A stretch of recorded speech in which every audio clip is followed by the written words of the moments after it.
রেকর্ডে দেখেন তো রেকর্ড। রেকর্ড ওকে, করা হচ্ছে। আচ্ছা, রেকর্ডিং করা হচ্ছে। ঠিক আছে, again good to see you. কতদিন আমরা নামাজের পরে ডিসকাশন করেছিলাম, আজকে আবার অরিজিনাল টাইমিং এ আমরা চলে আসছি সকাল 9:30টায়। তো সবাইকে গুড মর্নিং। আমরা সেকেন্ড ক্লাস শুরু করি। হ্যাঁ, 95 দেখতেছি পার্টিসিপেন্ট, আমার মনে হয় আর টাইম ওয়েস্ট না করি।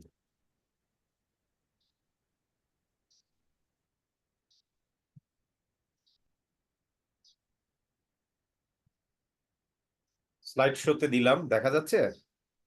Is it G visible? G sir, দেখা জি যাচ্ছে। স্যার দেখা যাচ্ছে স্যার। ওকে, সো লজিস্টিক ডিস্ট্রিবিউশন ম্যানেজমেন্টে 6টা ক্লাসের আজকে সেকেন্ড ক্লাস। প্রথম দিন যে ক্লাসটা হয়েছিল আজকে তারই ধারাবাহিকতায় সেকেন্ড ক্লাস। আবার একটু রিমাইন্ড করে দিই, 1, 2 এবং তৃতীয় ক্লাসের পরে আপনাদের চতুর্থ ক্লাস শুরু হওয়ার আগে আপনাদের মিড টার্ম এক্সাম হবে 30 মার্কের, ঠিক আছে? তারপরে আবার fourth class, fifth class, six class শেষ হওয়ার পরে সেভেন যে শুক্রবার, সেখানে যে ফোর্থ, ফিফথ এন্ড সিক্সথ এর উপরে ফাইনাল পরীক্ষা হবে 50 মার্কসের। জাস্ট একটু স্মরণ করে দিলাম আবার। তো আজকে আমরা লজিস্টিক এন্ড ডিস্ট্রিবিউশনে কি আলাপ করব? আমরা বেসিক্যালি আলাপ করব designing the distribution network in a supply chain, ঠিক আছে? তো আজকের কোর্স আউটলাইনে কি কি আছে আমরা একটু দেখে নিই। একটা মিনিট। So the role of distribution in supply chain, আমরা সবাই জানি ডিস্ট্রিবিউশন। হ্যাঁ, আপনাদের একটু মনে থাকার কথা, প্রথম ক্লাসে আমরা একটু ডিসকাশন করেছিলাম। আমরা সাপ্লায়ার স্টেজ থেকে যখন, আবার একটু রিওয়াইন্ড করায় দিই, সাপ্লায়ার স্টেজ থেকে যখন র মেটেরিয়াল কিনি, নিয়ে আসি, আনার পরে আমরা আমাদের ফ্যাক্টরিতে নিয়ে আসি, তাই তো? ফ্যাক্টরিতে যখন নিয়ে আসি, আনার পরে ফ্যাক্টরিতে what is the objective of the factory অথবা manufacturing stage? To convert that raw material into our finish good. যার যার যে ডিজায়ার যে ফিনিশ গুড, সেটা আপনার যে কোনো ফিনিশ গুড হতে পারে, রেডিমেড গার্মেন্টস এর প্রোডাক্ট হতে পারে, সিগারেট হতে পারে, ফার্মাসিউটিক্যাল ইন্ডাস্ট্রিতে মেডিসিন হতে পারে, এগ্রিকালচারাল প্রোডাক্ট হইতে পারে, ঠিক আছে, সাবান হইতে পারে, বিস্কিট হইতে পারে, এনিথিং, সিমেন্ট হইতে পারে, রড হইতে পারে। আপনার উদ্দেশ্য হচ্ছে to convert that raw material into your finish goods. তারপরে আমি একটা কোশ্চেন করেছিলাম, দ্য মোমেন্ট উই কি manufacture our finish good, desired finish good, that finished goods will be consumed inside the factory or it needs to move from there? A very simple question জিজ্ঞেস করছিলাম। আপনি যা production করলেন সেটা ফ্যাক্টরিতে রেখে দিলে কি কনজিউম হবে? না। জি না। না। স্যার, তার না মানে স্যার, এটা আপনার এগুলো মার্কেট শুধু প্লেসে যাইতে হবে, কনজিউমারের কাছে যাইতে হবে। এই যাওয়াটাই হচ্ছে ডিস্ট্রিবিউশনের অংশ, ঠিক আছে? ডিস্ট্রিবিউশন করতে হবে আপনাকে। সারা বাংলাদেশে যদি আপনি আপনার প্রোডাক্টটা নিয়ে যেতে চান, আপনাকে ছড়াই দিতে হবে, রিচ করাইতে হবে। That's called distribution. Role of distribution in the supply chain. Factors, কি কি ফ্যাক্টর ইনফ্লুয়েন্স করে সেটাও আমরা একটু আলাপ করব। এগুলি সবই ইম্পর্টেন্ট, পরীক্ষায় কোশ্চেন আসবে। তারপরে ডিজাইনের অপশন আছে, 6টা অপশন নিয়ে আমরা আলাপ করবো, এগুলি থেকে পরীক্ষায় কোশ্চেন আসবে। ই বিজনেস নিয়ে আমরা একটু আলাপ করব। আর distribution network in practice, practically যখন ডিস্ট্রিবিউশন নেটওয়ার্ক করা হয় তখন কিছু পয়েন্ট আমাদেরকে মাথায় রাখতে হয়, সেই জিনিস নিয়ে আমরা আলাপ করবো। Let's start. এখন আমরা যদি একটু দেখি, রাইট? সো এই সংজ্ঞাগুলি একটু দেখে রাখেন। Very simple definition. ডিস্ট্রিবিউশন কি বলেছে? The steps taken to move and store a product from the supplier stage to the customer stage in a supply chain. Clear? কেউ যদি কথা না বলেন প্লিজ মিউট করে রাখেন, কারণ সাউন্ড আসছে। হ্যাঁ, আমি কয়েকজনের এখান থেকে সাউন্ড পাচ্ছি হালকা হালকা। তো যিনি কথা বলবেন, রেজ ইউর হ্যান্ড অথবা raise your voice, no issue, any time, but তার আগ পর্যন্ত একটু মিউট করে রাখবেন। So the steps taken to move করানো and store a product from supplier stage to customer stage in a supply chain. এই পুরো প্রক্রিয়াটাই হচ্ছে ডিস্ট্রিবিউশন।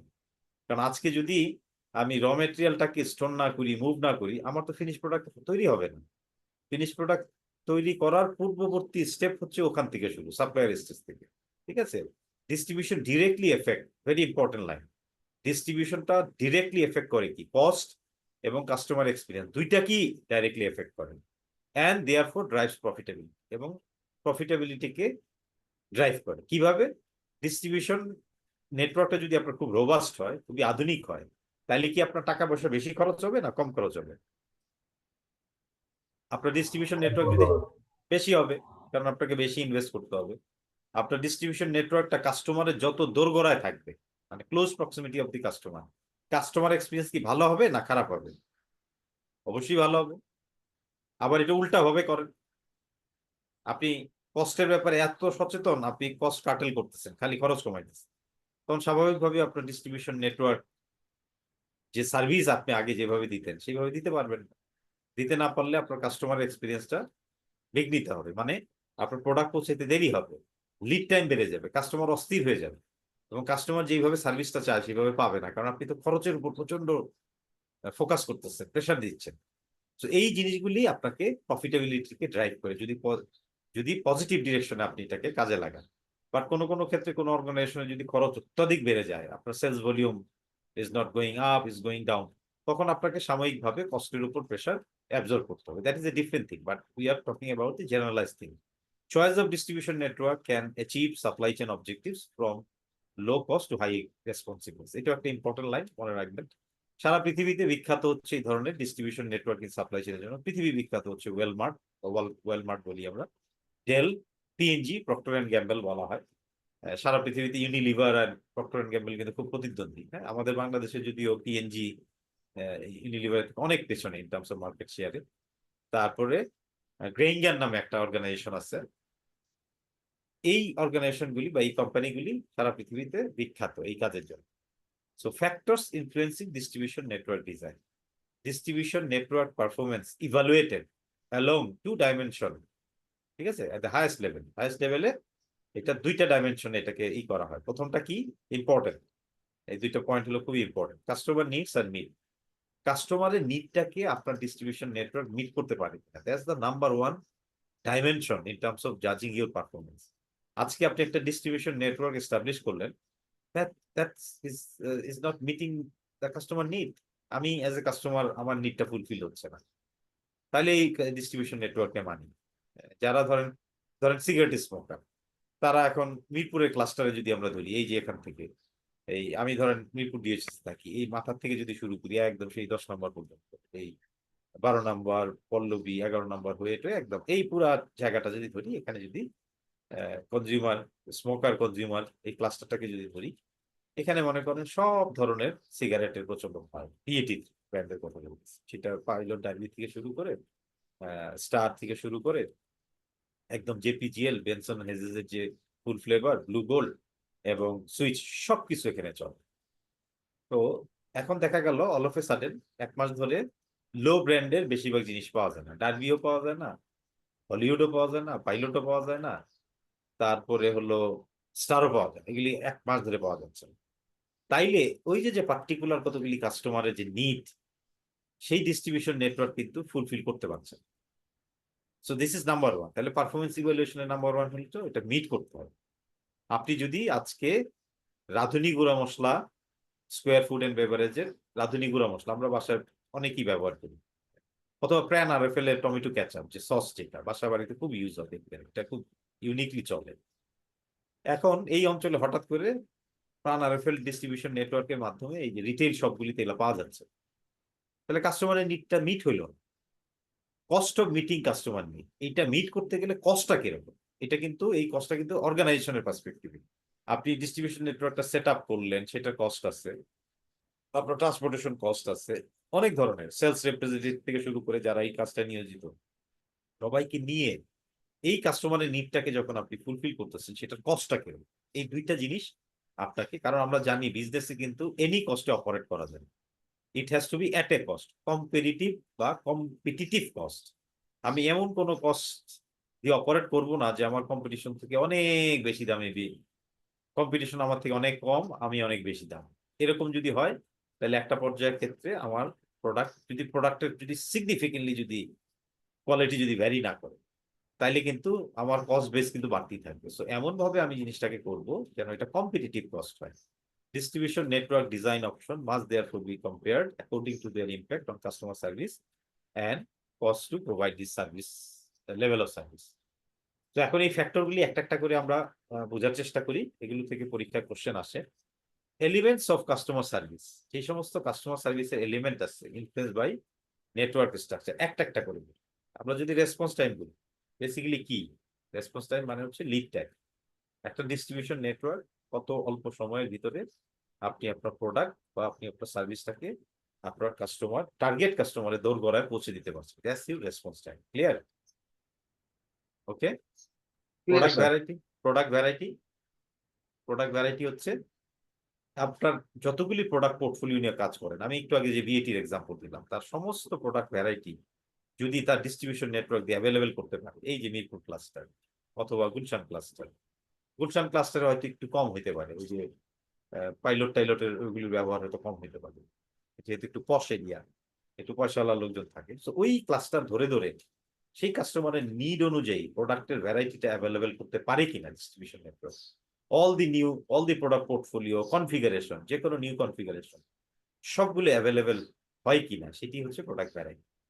প্রোডাক্ট অ্যাভেলেবিলিটি হচ্ছে আপনার কারেন্ট যে ইনভেন্টরি আছে সেই ইনভেন্টরি কনজিউমারের ডিমান্ডটাকে ফুলফিল করতে পারে। দ্যাট মিনস সেটাকে বলা হয় রেপ্লিনিশমেন্ট সাইকেল অথবা ফিল রেট দিয়ে আপনি আপনার কারেন্ট ইনভেন্টরি দিয়ে এটাকে অ্যাভেলেবেল করে কনজিউমারের নিডটাকে ফুলফিল করতে পারেন। আমি একটা ছোট্ট এক্সাম্পল দিই, সে ফর এক্সাম্পল আমি ধরেন উদাহরণ দিচ্ছি, আমি ধরেন স্বপ্নতে গেলাম যে আমি আমার বাসায় মেহমান আসবে, আমি বড় বড় পাঁচটা দুইটা মনে করেন 1.5 লিটারের কোকা কোলা কিনলাম, দুইটা স্প্রাইট কিনলাম আর একটা ফান্টা নিয়ে আসলাম, সবগুলি মিলে পাঁচটা। তো সেম ভাবে আমার পিছনে আরেকজন দাঁড়ায় আছেন, ধরেন এখানে আমি দেখতেছি নাজমুল ইসলাম একজনের নাম, বা নূর মোহাম্মদ ভাই, আমি আমার স্ক্রিনে যে নাম আসতেছে এর যে কোনো একজন আপনারা আমার পিছনে দাঁড়ায়, আপনারা ওই সিমিলার জিনিস কিনবেন, ওয়েট করতেছেন, আপনার বাসায় মেহমান আসবে। আমি নেওয়ার পরে শেলফটা যে খালি হয়ে গেল স্বপ্নর, তারপরে আপনি এদিক ওদিক তাকায় দেখতেছেন যে এটা রিফিল হচ্ছে কিনা, মানে ওদের তো স্টক থাকে, কারেন্ট অ্যাভেলেবিলিটি ওরা তো সামনে না রাখলেও ওদের তো পিছনে একটু স্টক আছে যেখান থেকে আইনা আবার পূরণ করে দেয়, রিফিল করে বা রেপ্লিনিশ করে। তা আপনি 10 মিনিট এদিক ওদিক তাকায় দেখলেন যে এটা রিফিল হচ্ছে না, আপনি বোঝার চেষ্টা করতেছেন তাহলে কি জিনিসটা নাই, প্রোডাক্টটা কি অ্যাভেলেবেল না। তারপরে আপনি আবিষ্কার করলেন প্রোডাক্ট আসলে অ্যাভেলেবেল, সরি স্যার আমাদের শেষ হয়ে গেছে, আসলে স্টকটা নাই, আমরা আনার চেষ্টা করতেছি। তো তার মানে কারেন্ট ইনভেন্টরি দিয়ে ওই প্রোডাক্টটাকে আপনি অ্যাভেলেবেল করতে পারেন নাই শেলফে। ক্লিয়ার হয়েছে প্রোডাক্ট অ্যাভেলেবিলিটি। জি। কাস্টমার এক্সপিরিয়েন্স, এই যে এটাও কিন্তু কাস্টমার এক্সপিরিয়েন্স সাথে রিলেটেড। তাহলে আপনার এজ এ নাজমুল ভাই বা নূর মোহাম্মদ ভাই যদি আমার পিছনে দাঁড়ায় দেখেন, উনিও কাস্টমার আমিও কাস্টমার, আমি একটু আগে গেছি দেখে অ্যাডভান্টেজটা করছি, বাট এজ এ কাস্টমার কিন্তু আপনার এক্সপিরিয়েন্স মোটেও ভালো হবে না। তাহলে ভাই আমি তো আসছি, তো আমার টাইম ইজ এ মানি, আমার তো সময়ের দাম আছে, আমি আবার যাব আরেক জায়গায়, ওয়াই? সো কাস্টমার এক্সপিরিয়েন্সটা ভালো হলো না। Customer experience is not only that, customer experience start from how they receive you.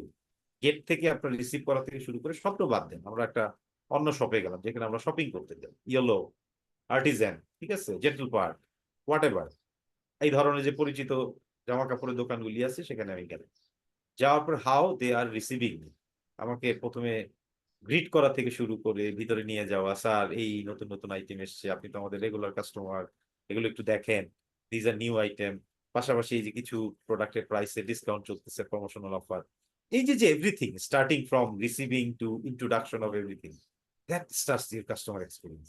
তারপর আপনি একটা শার্ট পিক করলেন, আপনার হয়তো কলার সাইজ 15.5, কারো হয়তো 16, কারো 16.5, ডিপেন্ডিং অন দি মানুষের হেলথ কন্ডিশন এবং হাইট এই অনুযায়ী। তো সেই অনুযায়ী আপনি পিক করলেন, আপনার পছন্দ হলো, আপনি তখন বললেন যে এটা আমি একটু ট্রায়াল দিতে চাই।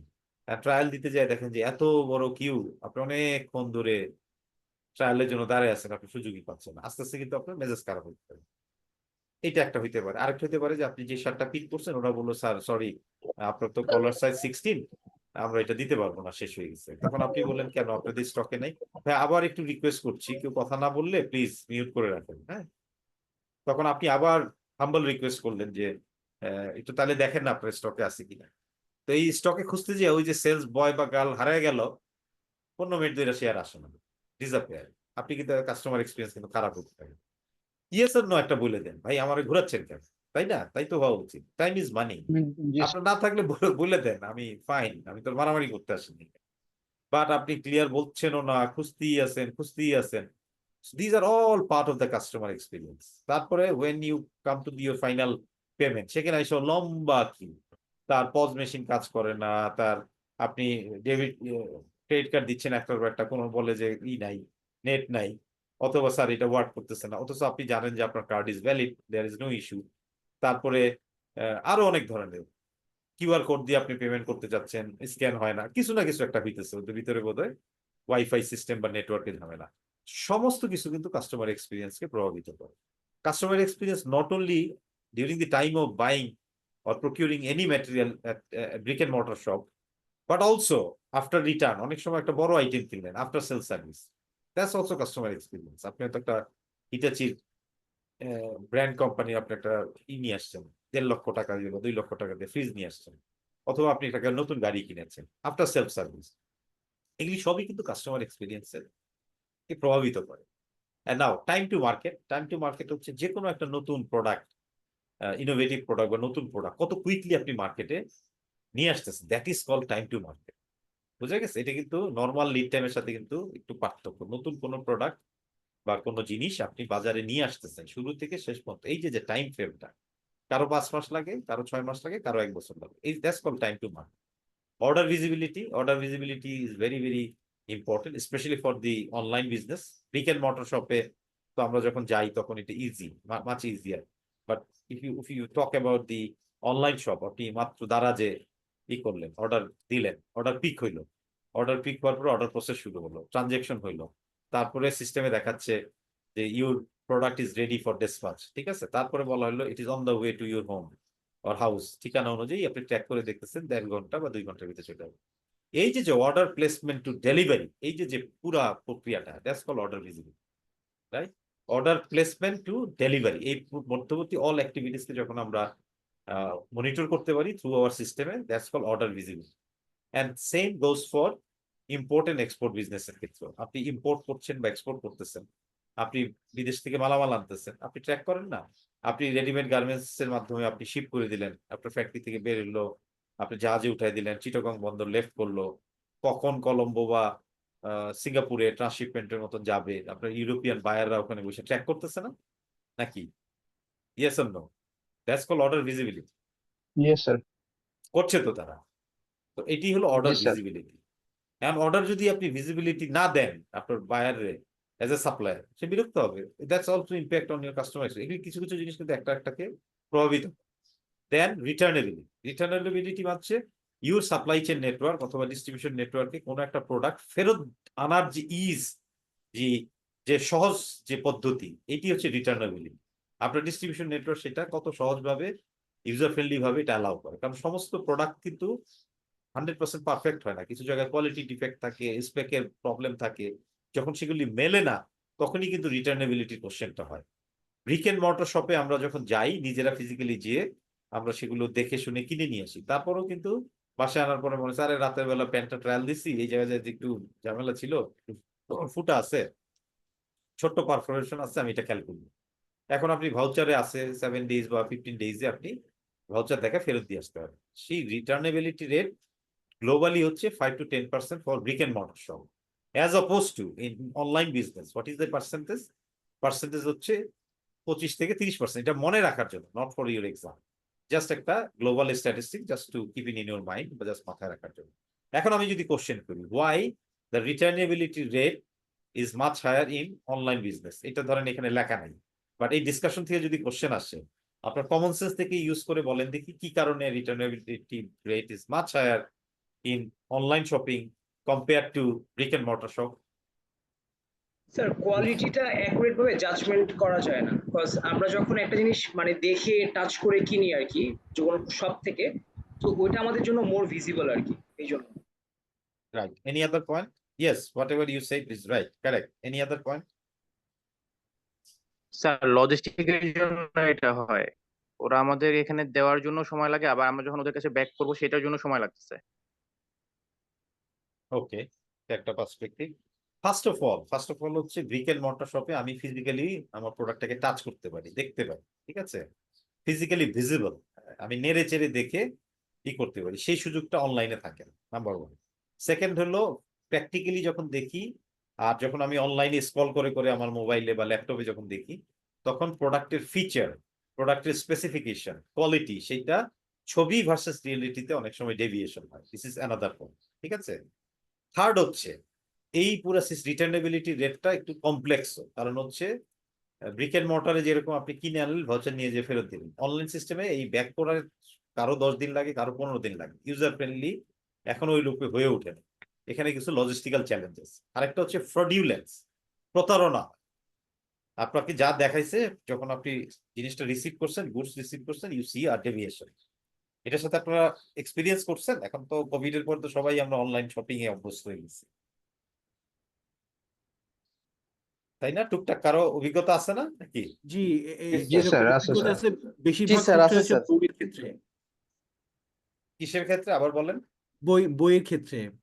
তো হ্যাঁ, বইয়ে যেটা যখন ভিজিবিলি মানে অনলাইনে দেখানো হয়, তখন এটা যেরকম অ্যাট্রাকটিভ লাগে, যখন আমরা দেখলাম যে না, কোয়ালিটিটা মাচ মোর ডিটারিওরেটেড অথবা ইনফেরিয়র, এটা এক্সপেকটেশনটাকে খুব ভালো ইম্প্যাক্ট করে।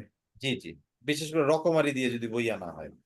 আমি ভেরি রিসেন্টলি একটা বইয়ের অর্ডার করছি, পরে আমাকে বলবে তো যে পুরা দিচ্ছে, একটা ফটোকপি কইরা পিডিএফ করে দিয়ে দিচ্ছে, যা তা একেবারে, মানে 500 টাকাই নষ্ট আর কি, এরকম। খুব এবার আপনি ডিজার্টেড বইটা হয়ে যায় এটা। হ্যাঁ, বই এরকম একটা জিনিস, বইটাকে আমাদের সবারই ভালো লাগে নেড়ে চেড়ে দেখতে, কাভার মলাট এগুলো হচ্ছে খুব ইসের জায়গা একটা, তাই না? আমরা যখন বাংলা একাডেমির বইমেলায় যে বই কিনি, তখন বইটা যখন আমরা কাভারটা নেড়ে চেড়ে দেখি, ঝকঝকে পৃষ্ঠা, অন্যরকম একটা ভালো লাগা দেয়। আর এই অনলাইনে এরকম হয়েছে যে বেশিরভাগই ফটোকপির ভালো না, আবার স্বীকারও করে না যে এটা ফটোকপি দিতেছি। অরিজিনাল বই না থাকলে বলবে প্রাইস হলো এত, অথবা আমাদের কাছে অ্যাভেলেবেল নাই। আহ, এই ধরনের জিনিসপত্র, ঠিক আছে? So supply chain cost affected by network design, প্রথমে আমরা বললাম হচ্ছে কাস্টমার সার্ভিসের এলিমেন্ট, এখন আমরা সাপ্লাই চেইন কস্টের কিছু জিনিস নিয়ে আলাপ করবো যেগুলো এফেক্টেড হয় বাই নেটওয়ার্ক স্ট্রাকচার। যেমন আপনার নেটওয়ার্ক স্ট্রাকচারে যদি বেশি বেশি ফ্যাসিলিটিস থাকে, বেশি বেশি ওয়্যার হাউস আছে ফিনিশ প্রোডাক্ট রাখার জন্য, তখন আপনার বেশি বেশি ইনভেন্টরি ওখানে রাখতে হবে। যখন আপনি বেশি বেশি ইনভেন্টরি রাখবেন, তখন আপনার কস্ট বেড়ে যাবে।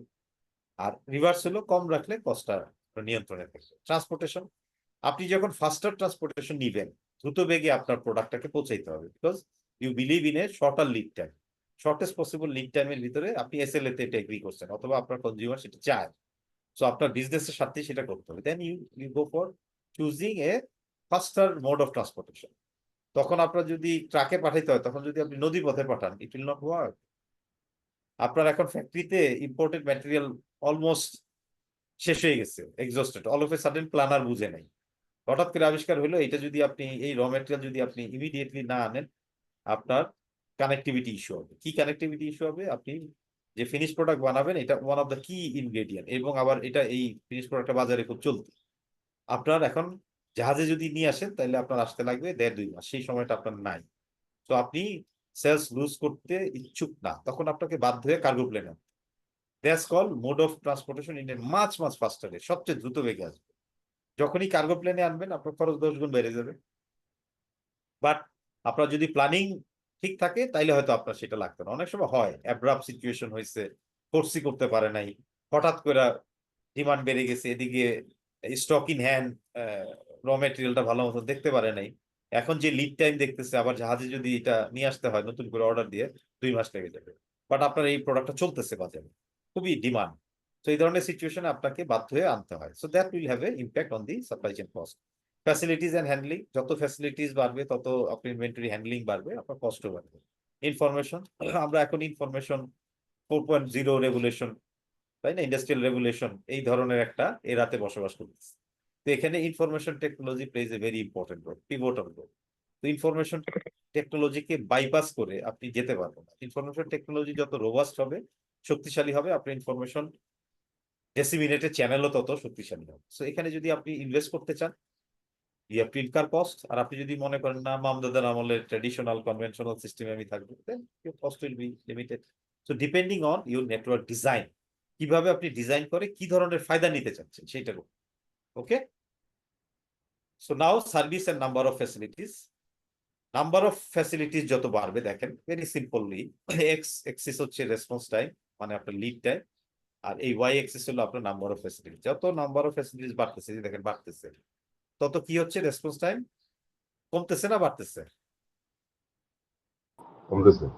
কমতেছে। জি, আপনার সারা বাংলাদেশে আগে, সিম্পল ভাবে বুঝেন, সারা বাংলাদেশে আগে 3টা ওয়্যার হাউস দিয়ে আপনি আপনার প্রোডাক্টটাকে পৌঁছে দিতেন, এখন 6টা ওয়্যার হাউস বানাচ্ছে।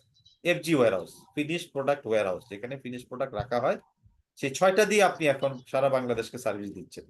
আগে যদি 3টা দিয়ে আপনার 2 দিন লাগতো পৌঁছাইতে, এখন 6টা দিয়ে কি আপনার 2 দিন লাগবে না কমে আসবে? তাই কম লাগবে। কমে আসবে। ওইটাই বলা হয়েছে, নাম্বার অফ ফ্যাসিলিটি যত বাড়িয়ে দিবেন, তত আপনার রেসপন্স টাইম কমে যাবে। এখন আগে একটা ফ্যাক্টরি থেকে সারা বাংলাদেশে আপনি সাপ্লাই দিতেন, এখন আপনি বাংলাদেশে 3 প্রান্তে 3টা ফ্যাক্টরি করেছেন, তাহলে আপনার যোগান দেওয়ার সময় কি কমে যাবে না? হ্যাঁ কমে যাবে। ফ্যাসিলিটিস বলতে আমরা ফ্যাক্টরিও বুঝি, ফ্যাসিলিটিস বলতে আমরা ওয়্যারহাউস। ওয়্যারহাউসের কাজই হচ্ছে ইনভেন্টরি, প্রোডাক্ট বা গুডস অথবা স্টক যাই বলি না কেন, এটাকে রাখা। কেন রাখে?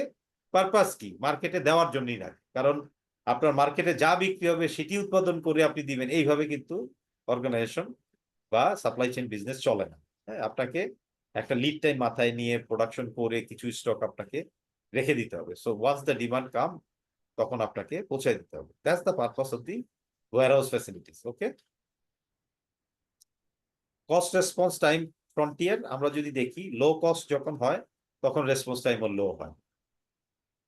লো কস্ট আপনি খরচ করবেন না, কৃপণতা করবেন, ফুগাল অ্যাটিটিউড, তখন আপনার রেসপন্স টাইমও লো হবে। এই লো মানে কম না, কিন্তু রেসপন্স টাইমের ইম্প্যাক্টটা লো বোঝানো হচ্ছে। যখন আপনার কস্ট বেড়ে যায়, কস্ট যখন হাই হয়, তখন রেসপন্স টাইমের ইম্প্যাক্টটা খুব হাই হয়। মানে আপনি দ্রুত সময়ে আপনি দিতে পারেন, that means impact is high. বুঝা গেছে? এই লো মানে কিন্তু কম সময় না, ইম্প্যাক্ট ইজ লো। মানে রেসপন্স টাইমের ইম্প্যাক্টটা খুব লো হচ্ছে, ভালো হচ্ছে না। আর ইম্প্যাক্ট যখন হাই হয়, তার মানে খুব দ্রুত সময় আপনি দিচ্ছেন, তখন আপনার কস্ট বেজও হাই হইতে হবে। এই গ্রাফটা দিয়ে এটি বোঝানো হয়েছে। তো দেখেন, inventory cost and number of facility, very simple relationship. Sajed ভাই একটু যদি অ্যালাউ করেন কাইন্ডলি, জি, আগের স্লাইডে যেটা দেখালেন তাহলে কি এটা এরকম করে যদি আমরা কনক্লুশনটা নিই যে কস্ট এবং রেসপন্স টাইম তাহলে inversely related, is it yes, true? Yes. Cost ওকে, যখন আপনি বাড়াবেন, তখন আপনার রেসপন্স টাইম কমে যাবে, জি আচ্ছা, মানে ওকে, শর্টার লিড টাইম আপনি অ্যাচিভ করবেন। জি আবার আচ্ছা, ইম্প্যাক্ট যদি আপনি দেখেন, যত জি আপনি কস্ট বাড়াবেন তত রেসপন্স টাইমের ইম্প্যাক্ট হাই। জি যত আপনি কৃপণতা করবেন, কস্ট কমাবেন, তখন রেসপন্স টাইমের ইম্প্যাক্ট লো। ইম্প্যাক্ট বলে না যে ভাই ওনার তো ইম্প্যাক্ট ভেরি লো, কি প্রেজেন্টেশন দিল কিছুই বুঝলাম না, ইম্প্যাক্ট ইজ ভেরি লো। বুঝতে পারছেন? আর ইম্প্যাক্ট জি হাই হইলো শর্টার পসিবল লিড টাইম। তার মানে হচ্ছে রিলেশনশিপটা হলো বৈপরীত, আপনি একটা বাড়াবেন আর একটা কমবে। আপনি যদি কস্ট কমায় ফেলেন, আপনার রেসপন্স টাইম বেড়ে যাবে, মানে লিড টাইম বাড়বে। সাপ্লাই চেইনে lead time is very important, এটা তো আমরা সবাই বুঝি, আমরা সাপ্লাই চেইনের professional, we all understand the importance of lead time. আপনার lead time is Yes, very sir. Very important, because consumers are very demanding, consumers are king. এবং যত দিন যাচ্ছে কনজিউমার অধৈর্য হয়ে যাচ্ছে। মানুষের পেশেন্স কিন্তু আগের লেভেলে নাই। 80-র দশকের মানুষের যে পেশেন্স ভার্সেস আজকের মানুষের পেশেন্স কিন্তু একরকম না, জি তাই না? ভাইয়া, আমাদের কারণ এখন আমরা অনেক বেশি অপশন পাচ্ছি, এখন আমাদের অনেক পেশেন্ট। বেশি অপশন পাচ্ছি, আমাদের লাইফ অনেক বেশি কম্পিটিটিভ হয়ে গেছে, rat race is very high. মানে কে কার পিছনে দৌড়াবে, কে কারে ল্যাং মেরে দিবে, সবকিছু মিলে 80-র দশকের যে লাইফ আমি দেখেছি, 80-র দশকে আমি স্কুলে পড়তাম, 80-র দশকের যে লাইফ আমি দেখেছি, বিটিভির জমানা, হ্যাঁ, আমাদের লাইফে ওই একটা জিনিস ছিল। So option is less, slow moving, সময় তো সময়ের মতো নিয়ে আসছে, কিন্তু তখনও 24 ঘন্টা যেভাবে মেজার হইতো এখনো তাই হইতো, এখনো তো তাই হচ্ছে, এটা মেজারমেন্টে তো পার্থক্য হবে। Sir, I because have a question sir. জি, স্যার, কস্ট যদি বেড়ে যায় সেই ক্ষেত্রে রেসপন্স টাইমটা হাই হবে, বাট আমার প্রোডাক্ট কস্ট যখন অনেক বেশি বেড়ে যাবে সেই ক্ষেত্রে তো আমার সেই প্রোডাক্টটা কেনার ক্ষেত্রে বা সেটার প্রতি রেসপন্স করার ক্ষেত্রে তো আমি কনজিউমার পাবো না। এটা আমরা কিভাবে এই আবার গ্রাফ? আবার আবার বলেন, বুঝতে পারিনি, আবার একটু বলেন। স্যার, আমাদের যদি কস্ট অনেক হাই হয়ে যায় তখন তো জি, সেই প্রোডাক্টের পর আমাদের যে কনজিউমার যারা আছে তারা তো তার রেসপন্সটা হারাবে, সেটার প্রতি তারা কিনতে আগ্রহ হারাবে। সেই ক্ষেত্রে এই গ্রাফ থেকে আমরা কি বুঝতে পারবো স্যার? না আমি আপনাকে এক্সপ্লেন করে দিচ্ছি। সেটা হলো যে কোনো অর্গানাইজেশনে যখন আপনার সাপ্লাই চেইন স্ট্র্যাটেজি বা বিজনেস স্ট্র্যাটেজি হলো রেসপন্সিভনেস। আপনি অর্গানাইজেশন দেখতে পাচ্ছেন, কারণ আপনার ভলিউম গ্রোথ হবে, আপনার মার্কেটে সেলস বাড়বে, আপনার মার্কেট শেয়ার গেইন হবে। সেই ক্ষেত্রে আপনি ক্লিয়ারলি ডিফাইন করলেন, আপনি আপনার ডিস্ট্রিবিউশন নেটওয়ার্কটা এমন ভাবে ডিজাইন করবেন যাতে আপনার কনজিউমারের কাছাকাছি আপনার ওয়্যারহাউস থাকে, আপনি ফাস্টার মোড অফ ট্রান্সপোর্টেশন নিতে পারেন, দিয়ে আপনি কনজিউমারের এই এক্সপেক্টেড যে লিড টাইম সেটাকে আপনি ফুলফিল করবেন। যদি এটা করতে না পারেন, আপনার সেলস ড্রপ করবে। তার মানে হচ্ছে আপনি কস্ট এখানে ইনকার হবে, এটাই তো বলতেছেন। যখন কস্ট আপনার বেড়ে যাবে, তখন আপনি বলতে যাচ্ছেন as a whole cost of goods সোলসে যদি আপনার কস্ট বেড়ে যায়, তখন আপনার সেটার প্রভাব পড়বে আপনার প্রোডাক্টে কিছুটা পড়বে, কোনো ডাউট নাই। বাট আপনি ওই মুহূর্তে আপনার টার্গেট হচ্ছে ভলিউমটাকে এনশিওর করা। দিনের শেষে অলওয়েজ রিমেম্বার, যখন আপনি বেশি ভলিউম আপনি বিক্রি করতে পারেন, বছরের শেষে যায় কিন্তু আপনি কস্ট ডাইলিউট করার সুযোগ থাকবে। আপনার ভলিউমও নাই, আবার কস্টও বাড়লো, তখন কস্ট বেসকে ডাইলুট করার কোনো সুযোগ আপনার নেই। That's call volume gain. অনেক সময় দেখেন না স্ট্র্যাটেজি বলে ভলিউম গেইন, আমার এখন ভলিউমে কনসেন্ট্রেট করতে হবে, ভ্যালুতে পরে আসি, আগে আমি ভলিউমটা নিয়ে নিই। ভলিউমটা নিয়ে আমি আমার যত খরচ বেড়েছে সব অ্যাঙ্গেল থেকে সেটাকে আস্তে আস্তে আমি ডাইলুট করবো। এক্সাম্পল আমি আপনাকে দিই, কোভিড এর সময় কি ছিল, সিচুয়েশন ওয়াজ অ্যাবসলিউটলি অ্যাডভার্স। মানুষ তখন বুঝতে পারছিল না কিভাবে তাদের সাপ্লাই চেইন নেটওয়ার্কটাকে অপারেট করবে। ওরকম একটা সিচুয়েশনে আমি যদি বিএটির এক্সাম্পল দিই, বিএটির খরচ কিন্তু বেড়েছিল ওই বছর। কেন বেড়েছিল? কারণ হলো কোভিড এর ভিতরে অনেক বেশি সচেতন ভাবে আপনাকে অপারেট করতে হচ্ছিল। ইভেন আপনার ফ্যাক্টরির যে কর্মচারী যারা, হ্যাঁ, তাদেরকে বাসে বাসে উঠে আনতে হয়েছে 5 থেকে 6 মাস। নর্মালি তো বিএটি এটা করে না, যে যার পয়সা দিয়ে আসতে হয়, কারণ ওই যে কোভিড প্রটোকল, সব ধরনের কাজই তাদের এক্সট্রা খরচ করতে হচ্ছিল। কিন্তু ওই সময় বিএটি রিয়েলাইজ করেছে যে weather it is Covid or non Covid, যারা সিগারেট খায় তারা সিগারেট ঠিকই খাবে। তো শুধুমাত্র বাংলাদেশে 17ই মার্চ বা 18 না 19 তারিখ থেকে ডিক্লেয়ার হলো officially Covid has finally entered in Bangladesh. মনে আছে আপনাদের যে বঙ্গবন্ধুর জন্ম শতবার্ষিকী হচ্ছিল 17 তারিখ পর্যন্ত, এটা ওয়াজ নট পাবলিসাইজড, 18 ধরে রাখছিল গভর্নমেন্ট, ওইভাবে প্রকাশ করে আসলে কিন্তু ঢুকে গেছিল আরো আগে। ওই অনুষ্ঠানটা বানচাল হয়ে যাবে দেখে কিন্তু ওইভাবে এটা আনে নাই, এটা স্বাভাবিক যে কি ওইটা পাবলিসাইজ করতে যাবে না এরকম একটা জিনিস।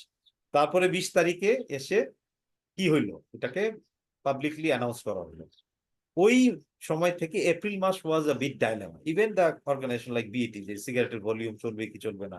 কারণ তখন মার্কেটে একটা রিউমার ছড়াই গেছিল সিগারেটের ফিল্টার থেকে করোনা ছড়াইতে পারে। তখন তো আমরা উই আর ইন ডার্ক, আমরা কেউ জানি না করোনা সম্পর্কে, আমাদের সচেতনতা কম, we are in absolutely dark, কি হচ্ছে হবে। ইভেন অনেকে বলতেছিল বাংলাদেশ এত জনবহুল দেশ, রাস্তায় রাস্তায় মানুষ মইরা পড়ে থাকবে কোভিড এর কারণে, এরকম আশঙ্কাও ছিল। বাট আলটিমেটলি কিন্তু ঘটনা ওরকম ঘটে নাই, কারণ আমাদের ইমিউন সিস্টেমে এক ধরনের আছে, রেজিস্ট্যান্স পাওয়ার আছে, বিকজ অফ বাংলাদেশের কায়িক শ্রম, বাংলাদেশের যেভাবে আমরা আমাদের যে লাইফ আমরা যেভাবে অপারেট করি, শীত প্রধান দেশে এটা যেভাবে কাবু করতে পারছে, আমাদেরকে কিন্তু ওইভাবে পারেনি। তো ওই রকম একটা সিচুয়েশনে April was a big dilemma for even the company like BAT. তো তারপরে দেখা গেল মার্চ, এপ্রিল এবং মে মাস থেকে ঠিকই এটা পিক করা শুরু হলো এবং প্যাটার্নটা একটু চেঞ্জ হলো। লুজ সিগারেটের পরিবর্তে প্যাকেটের সেলস বাড়িল, বাট অ্যাজ এ হোল কিন্তু সিগারেট সেলস কমেনি। তখন বিএটি খুবই অ্যাগ্রেসিভ রেসপন্সিভ একটা স্ট্র্যাটেজি নিল যে খরচ যাই হোক এটা নিয়ে আমাদের এখন চিন্তা না, আমাদেরকে প্রোডাক্ট অ্যাভেলেবেল রাখতে হবে। এবং যেটা জেটিআই এই মিস্টেকটা করছিল, তখন জেটিআই ওয়াজ বিগ ডাইলেমা, একটু কনজারভেটিভ। তো ওই বছরে বিএটি কিন্তু মার্কেট শেয়ার 5 থেকে 6% গেইন করছিল। তাহলে বিএটি কি খরচ বাড়ে নাই? কিন্তু দিনের শেষে যে সে খরচটাকে ডাইলুট করলো কিভাবে? Because of the sales volume. Sales volume বাড়লে আপনার প্রফিট মার্জিনও বাড়ে, আপনি খরচও করলেন সেলসও বাড়াইতে পারলেন না, then you will be in trouble. Is it answers your query? Yes sir, okay, right. ভাইয়া ওই যে লাস্ট সেমিস্টারে আমরা একটা সাবজেক্ট পড়ছিলাম সোর্সিং ম্যানেজমেন্ট, হ্যাঁ, তো ওখানে আপনার ইউনিলিভারের এই এক্সাম্পলটা দিয়েছিল আমাদের যিনি ইনস্ট্রাক্টর ছিল। ইউনিলিভারও এই অ্যাগ্রেসিভ ভাবে নাকি তারা এই কাজটা করছিল আর কি। শুধু ইউনিলিভার না, ওই ওই কোভিড পিরিয়ডে ভালো ব্যবসা করেছে সিগারেটে বিএটি। ওই যে যে তারা মার্কেট স্ন্যাচ করে নেওয়া শুরু করছিল ইয়ের থেকে, জেটিআই থেকে, ওইটা এখনো অব্যাহত আছে। জেটিআই ওই যে যে মার্কেট শেয়ার যে কমে গেছে, সেটা তারা এখনো অনেক কষ্ট হচ্ছে তাদের। মার্কেট শেয়ার একবার চলে গেলে it is very difficult to Regain, কারণ কেউ কারো জায়গা ছাড়তে চায়। ওই রকম একটা সিচুয়েশনে ভালো ব্যবসা করেছিল রেকিট ব্যাংকাইজার কোম্পানি, ম্যারিকো, তারপরে এই যে ধরেন বেক্সিমকো, তারপর হলো স্কোয়ার, যারা এই ধরনের স্যানিটারি আইটেম নিয়ে যারা কাজ করেছে, হেলথ রিলেটেড জিনিস নিয়ে যারা কাজ করেছে, তারা তখন জীবন মরণ এফোর্ট দিচ্ছে যে মার্কেট এটা অ্যাভেলেবেল করার জন্য, যারা যত দ্রুত আনতে পারে। যখনই আপনি দ্রুত আনবেন তখনই আপনার কিপটামি করে আপনি আনতে পারবেন, তখন আপনাকে পয়সা খরচ করতে হবে। কিন্তু তারা জানে আমি যদি ভলিউম একবার নিয়ে ফেলতে পারি আমি এই কস্টটাকে ডাইলি, that should be your objective. ওই সময় কিন্তু তো ভাই এসিআই এর ওই যে এটা ছিল না, স্যাভলনটা কিন্তু অ্যাভেলেবল পাই নাই আমরা, কিন্তু হ্যাঁ, অন্যান্য ব্র্যান্ডের গুলা ছিল আর কি। তারা হয়তো এটা দিতে পারে নাই, তাদের হয়তো র মেটেরিয়ালের কোনো কানেক্টিভিটি ক্রাইসিস ছিল এই কারণে। তো এইটি হচ্ছে মোদ্দা কথা। আপনি যদি আপনার স্ট্র্যাটেজি হয় রেসপন্সিভনেস, আপনি ক্লিয়ার একদম দিব্য চোখে দেখতেছেন আপনি মার্কেট শেয়ার গেইন করবেন, আপনি বেশি বিক্রি করতে আসবেন, obviously you go for incur cost. আপনাকে তখন কৃপণতা করলে তো আপনি এটা পারবেন না, বিজনেসে তো আপনাকে রিস্ক নিতে হবে। তখন ট্রেড অফ হইলো এটা। আমরা সাপ্লাই চেইনে অলওয়েজ ট্রেড অফের কথা বলি। এই ট্রেড অফ মানে হচ্ছে আমি আমি তখন খরচ আমাদের বাড়াবো। বাংলাদেশি কোম্পানি, জি, ভাই আমাদের বাংলাদেশি যেগুলো কোম্পানি আছে তারা কি একটু মানে কষ্টের ব্যাপারে বেশি নাকি, মানে অবশ্যই মাল্টিন্যাশনাল কোম্পানিগুলো চাইতে? অবশ্যই মাল্টিন্যাশনাল কোম্পানির তুলনায় লোকাল কোম্পানি, আমি লোকাল কোম্পানিতে তো আর ওইভাবে কাজ করি নাই, আমি বিইটিতে কাজ করেছি, এখন হলো ইউনিভার্সিটিতে আসছি। ইউনিভার্সিটি তো আর বিদেশি হয় না, এখানে ইউনিভার্সিটি তো সবই বাংলাদেশের university. So this my to job so far I have done. So so সেই ক্ষেত্রে আমি যতটুকু জানি, ইয়েস, লোকাল কংগ্লোমারেট যারা, তারা কষ্টের উপরে সবসময় একটু কষ্টাকষ্টি কম, এটি স্বাভাবিক, এটি তাদের প্যাটার্ন। বাট মাল্টিন্যাশনাল কোম্পানিগুলির way of dealing different.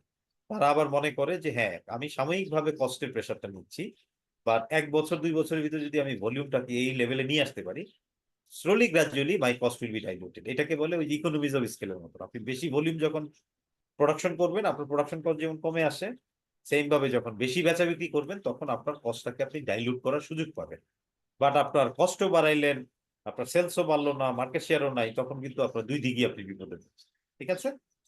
So এখন দেখেন, নাম্বার অফ ফ্যাসিলিটি যখন আমার বেড়ে যায়, এই যে বাড়তেছে দেখেন, তখন আমার ইনভেন্টরি কস্ট বেড়ে যাবে। Quite simple. 3টা ওয়্যারহাউসে যখন আপনি ইনভেন্টরি রাখবেন ভার্সেস 6টা ওয়্যারহাউসে যখন রাখবেন, আপনার ইনভেন্টরি কস্ট বেড়ে যাবে, এটি বলা হচ্ছে।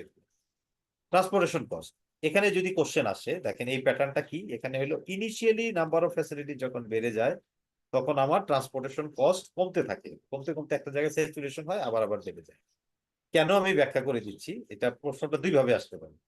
ইনিশিয়ালি কেন কমে? বিকজ অফ ইনবাউন্ড ট্রান্সপোর্টেশন কস্টটা আমার কমে যায়। What is inbound transportation cost?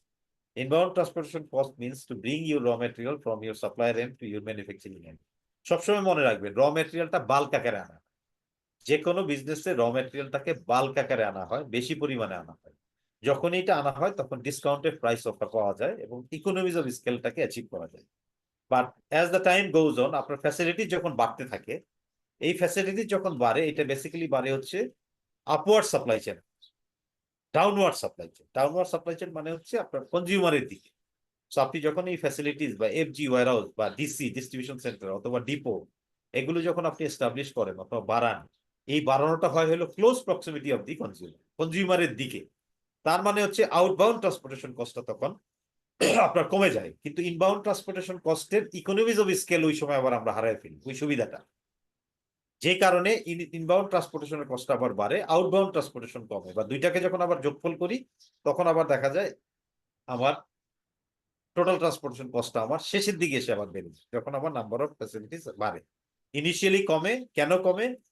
পরীক্ষা যদি কোশ্চেন আসে, কমে কমে হচ্ছে ইনবাউন্ড ট্রান্সপোর্টেশন কস্ট কমে। কেন কমে? Because of the bulk volume আমরা তখন কিনি এবং ইকোনমিজ অফ স্কেল আমরা অ্যাচিভ করতে পারি। শেষের দিকে এসে এই নাম্বার অফ ফ্যাসিলিটিস গুলি আমরা আসলে এস্টাবলিশ করি হচ্ছে toward the downward supply chain, কনজিউমারের ক্লোজ প্রক্সিমিটি।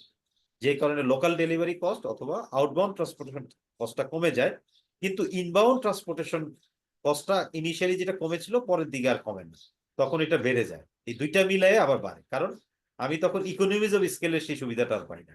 ইকোনমিজ অফ স্কেলের সুবিধা সারা বছর এনজয় করা যায়, কোনো একটা পর্যায়ে হয়, তারপরে আবার লুজ করে, আবার নতুন করে আবার করতে হয়, নেগোশিয়েট করতে হয়। ঠিক আছে? এই হচ্ছে রিলেশনশিপ।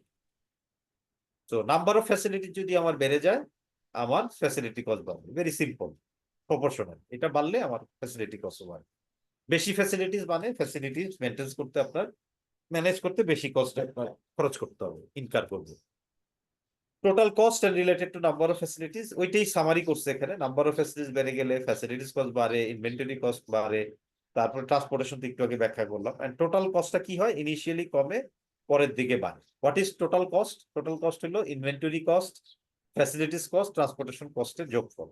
আমরা যদি লজিস্টিক কস্ট বা টোটাল কস্ট বলি, তাহলে logistic cost is the summation of facilities cost, inventory, transportation, তিনটার যোগফল।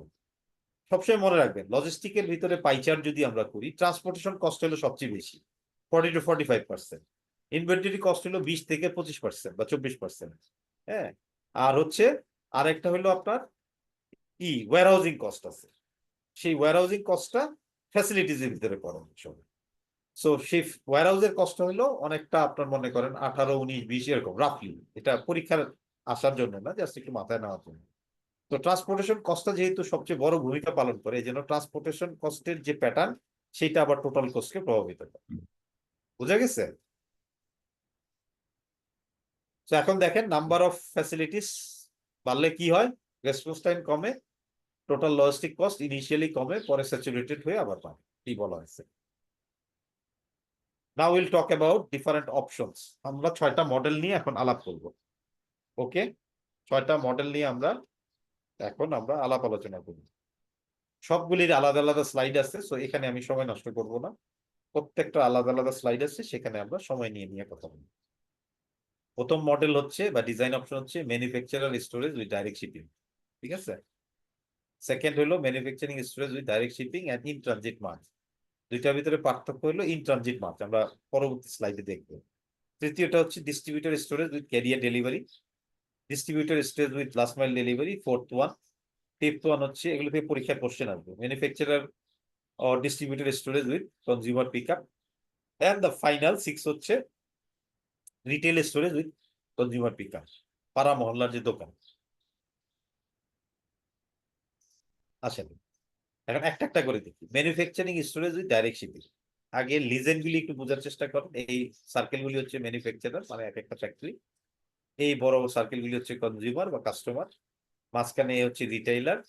আর প্রোডাক্ট ফ্লো যদি সলিড অ্যারো দেখেন, যেটা সলিড অ্যারো এটা হচ্ছে প্রোডাক্ট ফ্লো, আর যেটা dotted dot dot dot dot দিয়ে অ্যারো সেটা হচ্ছে ইনফরমেশন। তো এখানে আমরা যদি দেখি সেটা হচ্ছে ম্যানুফ্যাকচারিং স্টেজ থেকে product is moving to customer, directly চলে যাচ্ছে, বাইপাসিং দি রিটেইল। তাহলে রিটেইলারের এখানে ভূমিকা কি? রিটেইলারের ভূমিকা is to collect the information from the market and pass in this information to the manufacturer. Product floor সাথে রিটেইলারের এখানে ডিরেক্ট কোনো সম্পর্ক নাই। এই হচ্ছে লিজেন্ডার ই। এখন now will talk about the other aspect of this model. এই মডেলটাকে ড্রপ শপিং ও বলে। যে দেখেন, this model also known as drop shipping, এটার একটা আলাদা নাম, অনেক পরীক্ষা আসে। Which of the following distribution model is also known as drop shipping? তার মানে এইটার আর একটা নাম হচ্ছে ড্রপ শিপিং।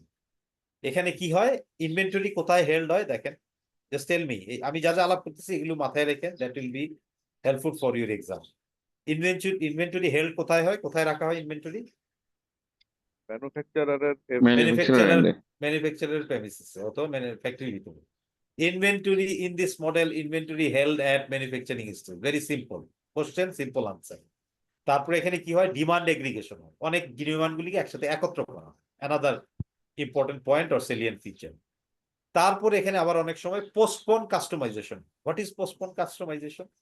আপনার অনেক সময় কাস্টমারের ডিমান্ড অনুযায়ী কাস্টমাইজেশনটাকে পরে করা।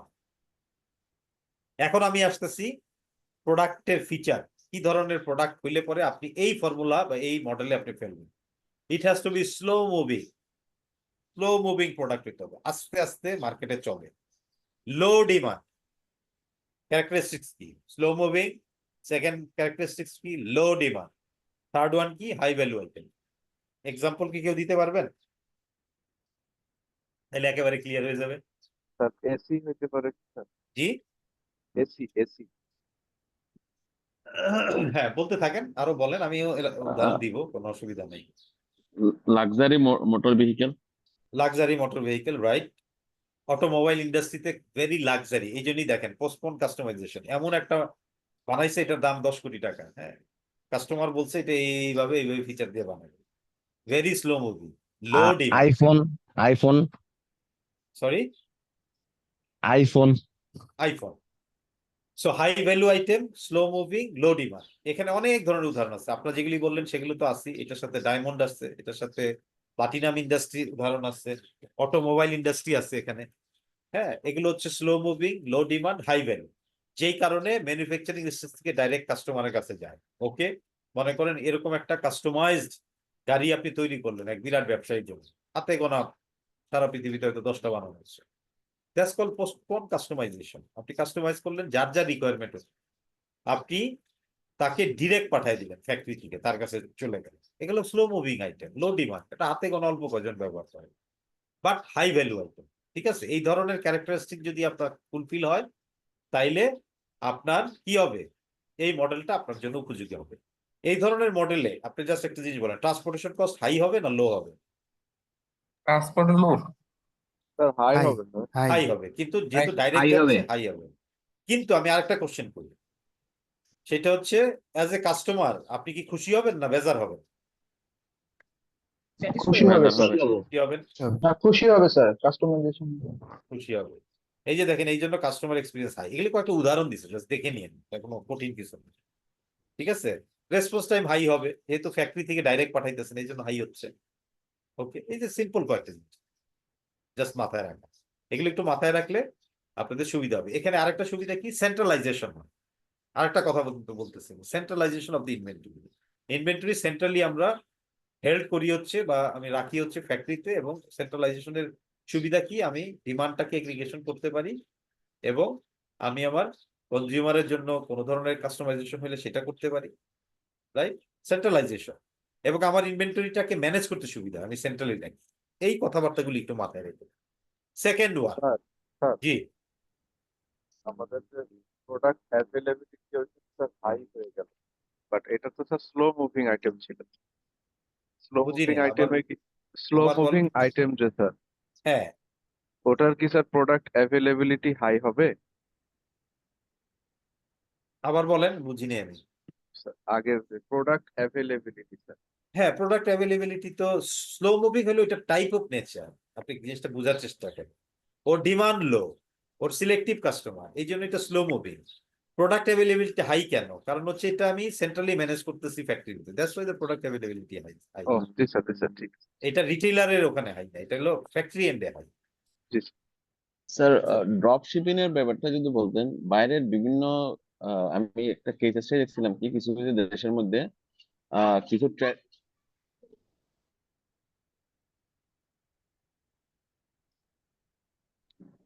সরি স্যার, একটু স্যার, কিছু কিছু দেশের মধ্যে দেখা যায় অনলাইন ট্রেডাররা বিভিন্ন ম্যানুফ্যাকচারার সাথে লিয়াজও করে রাখে। ওরা হচ্ছে অর্ডার গুলো নিয়ে ম্যানুফ্যাকচারকে পাঠায় ড্রপ শিপিং এর জন্য। ব্যাপারটা কি অনেকটা ওই রকমই? ম্যানুফ্যাকচারিং থেকে যদি আপনি ডিরেক্ট পাঠান কাস্টমারের কাছে, that's also a drop shipping. একটা মিনিট।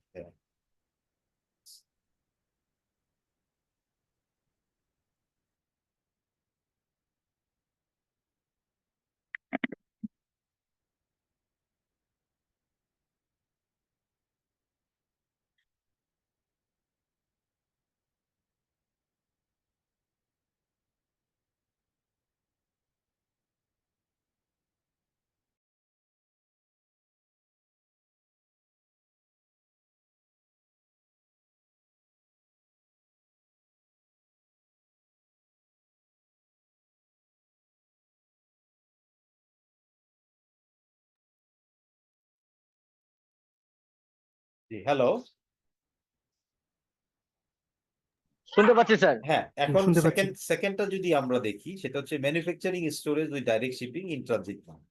আগেরটার সাথে পার্থক্য কি? একটাই পার্থক্য, আগে হলো ফ্যাক্টরি থেকে ডিরেক্ট প্রোডাক্ট পাঠাইতে হলো কাস্টমারের কাছে, এখন সেটা না করে ইন ট্রানজিট মার্চ, মাঝখানে একটা জায়গা ক্রিয়েট করা হয়েছে, যে জায়গাটা এসে আপনার প্রোডাক্ট হয়, যেটাকে ইন ট্রানজিট মার্চ বলে। ঠিক আছে, এটি হলো পার্থক্য, আর সবই এক। এখানে উদাহরণ কি, সারা পৃথিবীতে ডেল কোম্পানি, কম্পিউটার কোম্পানি, তারা পৃথিবীর বিভিন্ন জায়গায় তাদের ইন ট্রানজিট মার্চ পজিশন আছে, যেখানে তারা বিভিন্ন ধরনের কাস্টমার অর্ডার এনে এখানে মার্চ করে সিঙ্গেল অর্ডার হিসেবে তারা বিভিন্ন করে এখান থেকে তারা ডেলিভার করে। এটাকে তারা ইন ট্রানজিট মার্চ প্লেস বলা হয়। It's a kind of a temporary place where the product is store. Otherwise প্রথমটার সাথে এটার পার্থক্য কি, পরীক্ষা অনেক সময় আসছে, প্রথমটার সাথে এটার পার্থক্য হচ্ছে প্রথমটাতে কোনো ইন ট্রানজিট মার্চ নাই, তাহলে ইনভেন্টরি হেল্ড হইতো কোথায় প্রথমটাতে, ম্যানুফ্যাকচারিং স্টেজ। এখানে ইনভেন্টরি কোথায় হেল্ড হয়, কোন জায়গায় থাকে, ইন ট্রানজিট মার্চে। এটা হলো নাম্বার ওয়ান পার্থক্য। সেকেন্ড পার্থক্য হচ্ছে ইনভেন্টরি সেন্ট্রালি ম্যানেজ করা হয়তো প্রথম মডিউলে বা মডেলে ফ্যাক্টরিতে, এখানে কোথায় ম্যানেজ করা হয়, ইন ট্রানজিট মার্চে। এটা হলো দ্বিতীয় পার্থক্য। ট্রান্সপোর্টেশন কস্ট প্রথমটাতে ছিল হাই, এখানে দেখেন মিডিয়াম বলছে। বোঝা গেছে? এই হলো পার্থক্য। ওখানে ডিমান্ডের এগ্রিগেশন হয়, সেকেন্ডটাতে এসে এই যে এটাতে এসে ডিমান্ডটার এগ্রিগেশন হয় না, ভেঙে যায়, কারণ আপনি সেন্ট্রালাইজ করে কন্ট্রোল করতে পারেন। এই পার্থক্যগুলি মাথায় রাখবেন, তাইলে you'll be able to answer in your exam. Third ওয়ানে কি বলছে? আরেকটা হলো, এখানে আরেকটা জিনিস দেখেন, low to medium demand and high value item. ডিমান্ডের ভ্যালু ওইটাও হাই ছিল, এখানেও হাই ছিল, বাট ওইটা ছিল লো এখানে লো ডিমান্ড, এখানে হয়েছে লো টু মিডিয়াম, এইটা একটু পার্থক্য। এক্সাম্পল দেওয়া যাবে স্যার এখানে কি? ওই যে ডেলের উদাহরণ দিলাম তো। ও আচ্ছা, শুধু ডেল না? হ্যাঁ, ডেল সারা পৃথিবীতে ডেল এটা ফলো করে, এটা মনে আচ্ছা। রাখলেই হবে। Dell is very famous for this kind of in transit market. So distributor storage with carrier delivery, এখানে দেখেন ফ্যাক্টরি থেকে ডিস্ট্রিবিউটর স্টোরেজ, এখানে কনজিউমার কাস্টমার, এখানে তো আপনি প্রোডাক্ট এখানে পাঠাবেন, এখান থেকে আপনি কাস্টমারের কাছে দিবেন। এটা হচ্ছে ক্যারিয়ার ডেলিভারি, ক্যারিয়ারের মাধ্যমে আপনি কাস্টমারের কাছে আপনি পাঠাবেন। মূলত the FMCG people are is following this kind of model. ঠিক আছে, আপনার হোলসেলার হইতে পারে, ডিস্ট্রিবিউটর হইতে পারে, সেখান থেকে আপনি আপনার প্রোডাক্ট কাস্টমারের কাছে পৌঁছে দিবেন।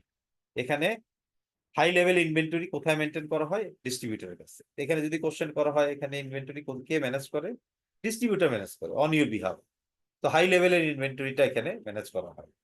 ঠিক আছে, সো কাস্টমারে দেখেন ক্লোজ বাই হয়ে গেছে, ক্লোজ বাই।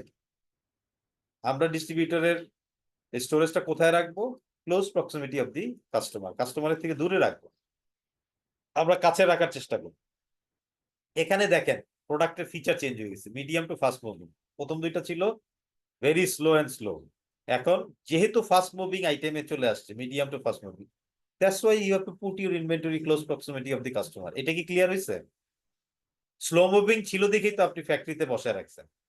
যদি ওইটা ইমার্জেন্সি আইটেম হইতো, মিডিয়াম টু ফাস্ট মুভিং হইতো, তাহলে ফ্যাক্টরিতে বসে রাখলে হবে? তখন আপনাকে অ্যাভেলেবল করা লাগবে।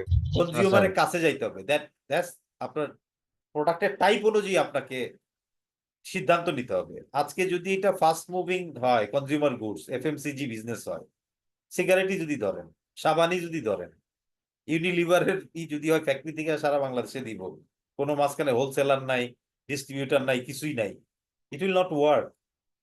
আপনি ওই লিডটা ম্যানেজই করতে পারবেন না, you cannot.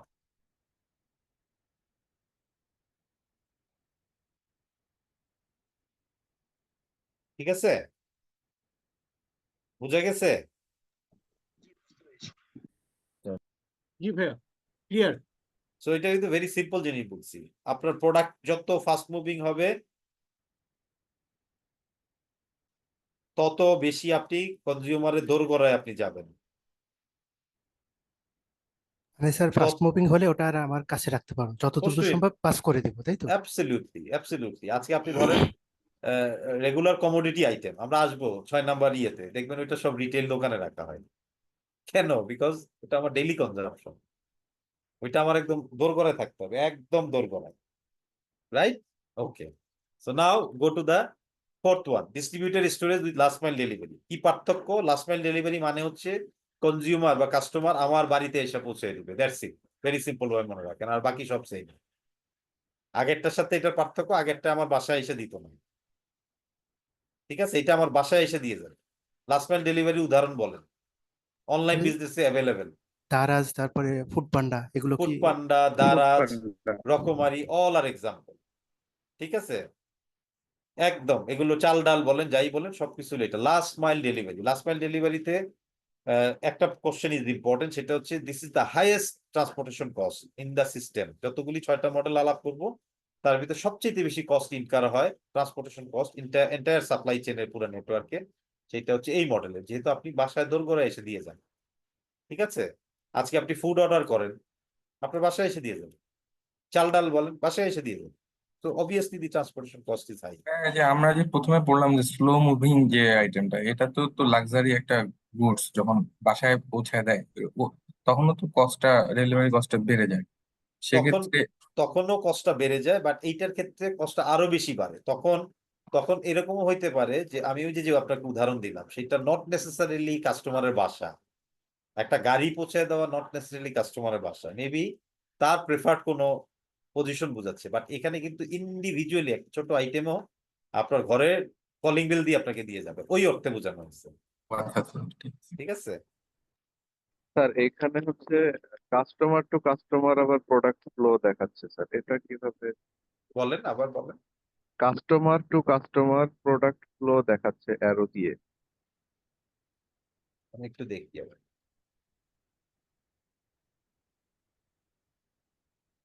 Customer to customer, হ্যাঁ, জি customer sir. To customer product flow. জি স্যার, কিভাবে হ্যাঁ, স্যার হচ্ছে এটা? হইতে হইতে পারে তো, কাস্টমার টু কাস্টমার প্রোডাক্ট হইতে পারে না?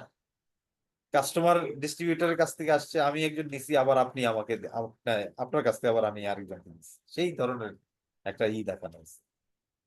ও তো বেসিক্যালি এটা ডিস্ট্রিবিউটরের কাছ থেকে কাস্টমারের কাছে যায়, এইটা মনে রাখলেই হবে।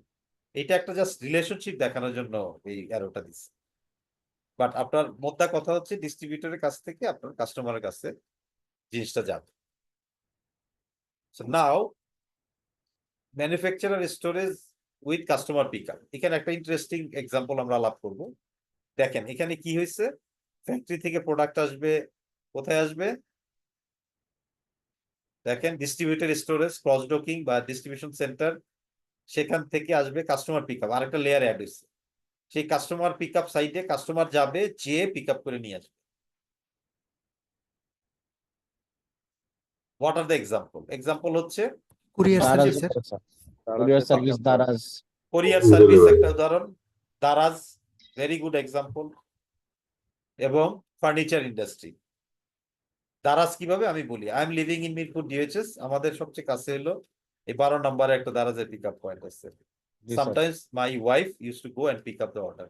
এতে কি হয় জানেন, ওই লোকাল ডেলিভারি কস্টটা আছে এই পয়েন্ট, দ্যাটস ইট। চাল ডালেরও পিক আপ পয়েন্ট আছে ইনসাইড মিরপুর ডিএইচএস। অনেক সময় বলে যে আপনারা এসে কি নিয়ে যেতে পারবেন, এরকম অপশন দেয়, তখন ওই লোকাল ডেলিভারি চার্জ হয়তো 50 টাকা নাই বা 70-80 টাকা কম। এই দ্যাটস দ্য থিং। আর ফার্নিচার ইন্ডাস্ট্রিতে উদাহরণটা দেই, আমি 2010 সালে একবার একটা সোফা সেট কিনলাম গুলশান থেকে। তখন তারা ওখান থেকে আমি পেমেন্ট করলাম, কিন্তু ওরা আমাকে দিল না, বললো যে আপনাকে উত্তরা যেয়ে আমাদের পিক আপ সাইট থেকে নিয়ে আসতে যেতে হবে, আপনি পিক করবেন এখানে বাট মাল ডেলিভারি নেবেন ওখান থেকে। So furniture industry is also having this kind of arrangement. Okay,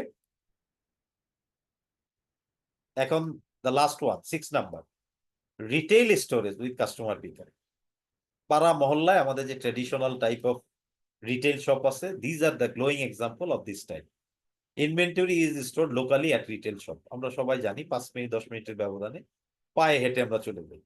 even আমাদের অনেকের অ্যাপার্টমেন্ট বাসাবাড়ির পাশেই লাগানো আছে এরকম দোকান, আর 5 আছে মিনিটও লাগে না। নিচতলাতেও শপ আছে, এরকম বাসাও নিচতলাতেও আছে। শপ আছে, এরকম বাসা আছে। So customers walk into the retail shop and pick up item. এই যে আমি যা বললাম সেটি এখানে বলা হয়েছে। Local storage increases inventory and facilities cost, provide faster response time then others. সবচেয়ে বেশি ফাস্টার রেসপন্স হয়, সময়ই কম লাগে। Suitable for very fast moving items and emergency item. Emergency আমি লিখি নাই, বাট এটা একটু মাথায় রেখেন।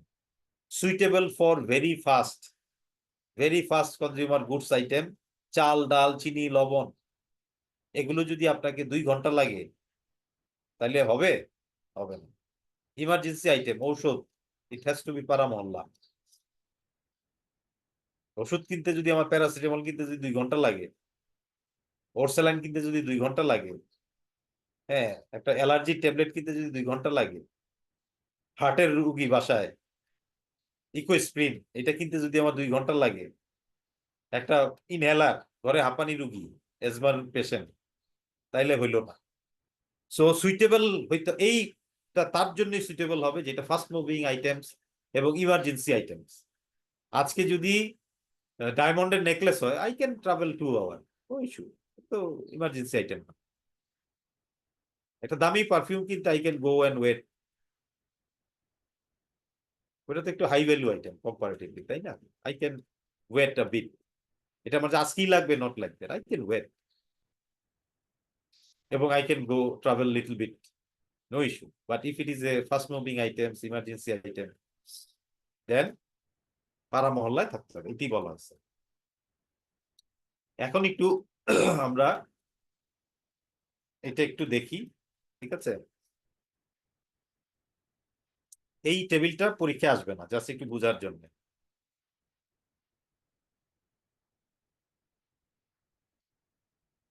টেবিলটা কি বুঝতেছেন আপনারা? টেবিলটা কি বলছে? 1 বলছে comparative performance of delivery network design. Delivery network ডিজাইনে পার্সপেক্টিভে এই যে অনেকগুলি জিনিস আমরা আলাপ করেছিলাম, খেয়াল আছে যে এলিমেন্টগুলি, রেসপন্স টাইম থেকে একেবারে ইনফরমেশন, সেইটার এগেইনস্টে আপনার স্কোর যদি 1 হয় তাহলে আপনার বেস্ট পারফরমেন্স, আর যদি আপনি 6 হয় তাহলে হলো ওয়ার্স্ট পারফরমেন্স। এটা নিয়ে আমরা ডিবেট না করি কেন 6 না হয়ে 4 হলো না 5 হলো না, এটা একটা comparative stage. As I said, এটা পরীক্ষা আসবে না, জাস্ট আন্ডারস্ট্যান্ডিং ডেভেলপ করবেন। ডোন্ট আর্গু যে এটা 2 না দিয়া কেন 3 দিলেন। এটা একটা কম্পারেটিভ স্টাডি করা হয়েছে, এটাতে ডিবেট না করি কেন 2 না হয়ে 3। সো রেসপন্স টাইম একটা উদাহরণ যদি দেখেন, এই যে দেখেন retail shop storage with customer pick up 1, manufacturing storage with direct shipment 4। বেশি না? ওইটার থেকে এটার রেসপন্স টাইম বেশি হবে না? আবার দেখেন কাস্টমার এক্সপিরিয়েন্স সবচেয়ে কোথায়? লাস্ট মাইল ডেলিভারিতে 1, সবচেয়ে খুশি, ঘরে বসে বসে পাচ্ছে। আমি কয়েকটা জাস্ট উদাহরণ দিচ্ছি, আপনারা অবসর সময় টেবিলটা দেখে নিন, এটাতে কোনো পরীক্ষা আসবে না, জাস্ট আন্ডারস্ট্যান্ডিং এর জন্য। দেখেন সবচেয়ে খুশি। আবার যারা 5 পেয়েছে তার মানে তার তুলনায় তাদের পারফরমেন্সে তারা খুশি না, কাস্টমার এক্সপিরিয়েন্স। ট্রান্সপোর্টেশন কস্ট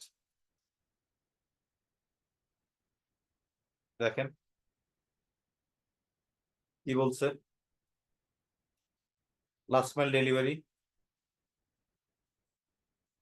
সবচেয়ে কি বলছে, কস্ট যেহেতু বেশি এই জন্য খুব হ্যাপি না। হ্যাপি না, রাইট। তারপরে দেখেন প্রোডাক্টের ভ্যারাইটি যদি দেখেন, প্রোডাক্ট ভ্যারাইটি ম্যানুফ্যাকচার যখন হ্যান্ডেল করে তখন প্রোডাক্ট ভ্যারাইটি সবচেয়ে বেশি থাকে। ওকে, সেই জায়গাটায় তার প্রোডাক্টের অ্যাভেলেবিলিটিটা সবচেয়ে বেশি থাকে, নিশ্চিত করতে পারে।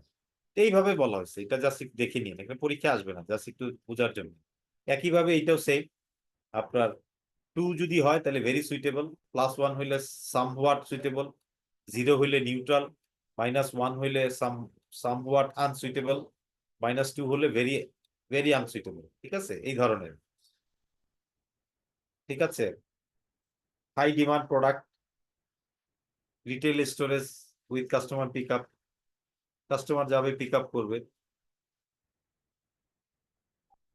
+2 বলছে। এটা আসলে এটা +2 হবে, এই যে এটা +2 +1, প্লাসটা কি পরে না। হাই ডিমান্ড প্রোডাক্ট হলে 2 হবে না? ভেরি সুইটেবল হবে না আপনার customer pick up. High demand, প্রচুর ডিমান্ড, তার মানে কি এটা ফাস্ট মুভিং জিনিস, প্রচুর চলবে, এই জন্য রিটেল স্টোরেজ কাস্টমার পিক আপে যাবে।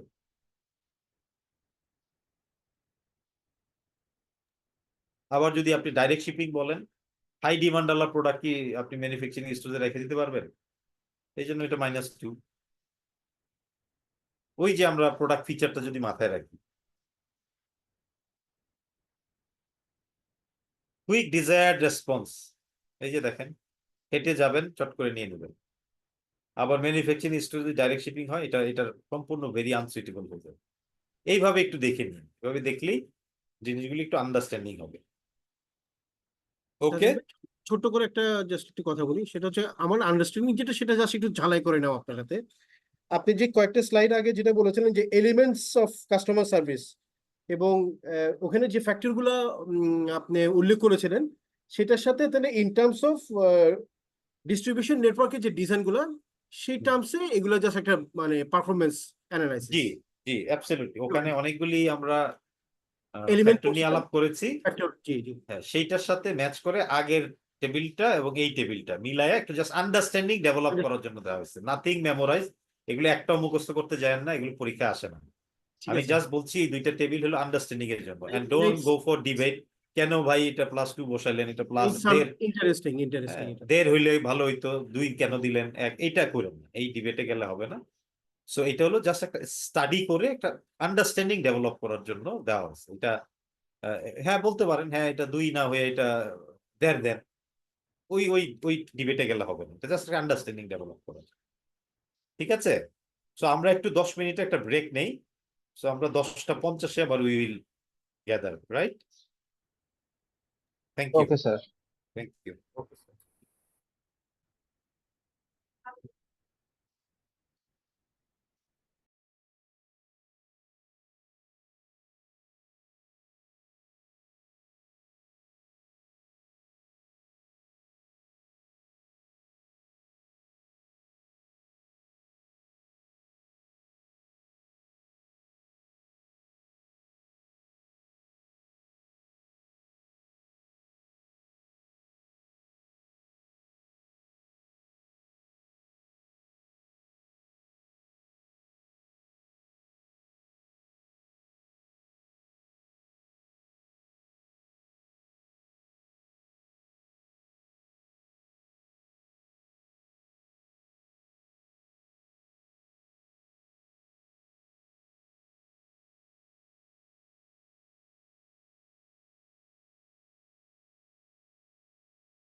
সবগুলি কিন্তু বাড়ছে।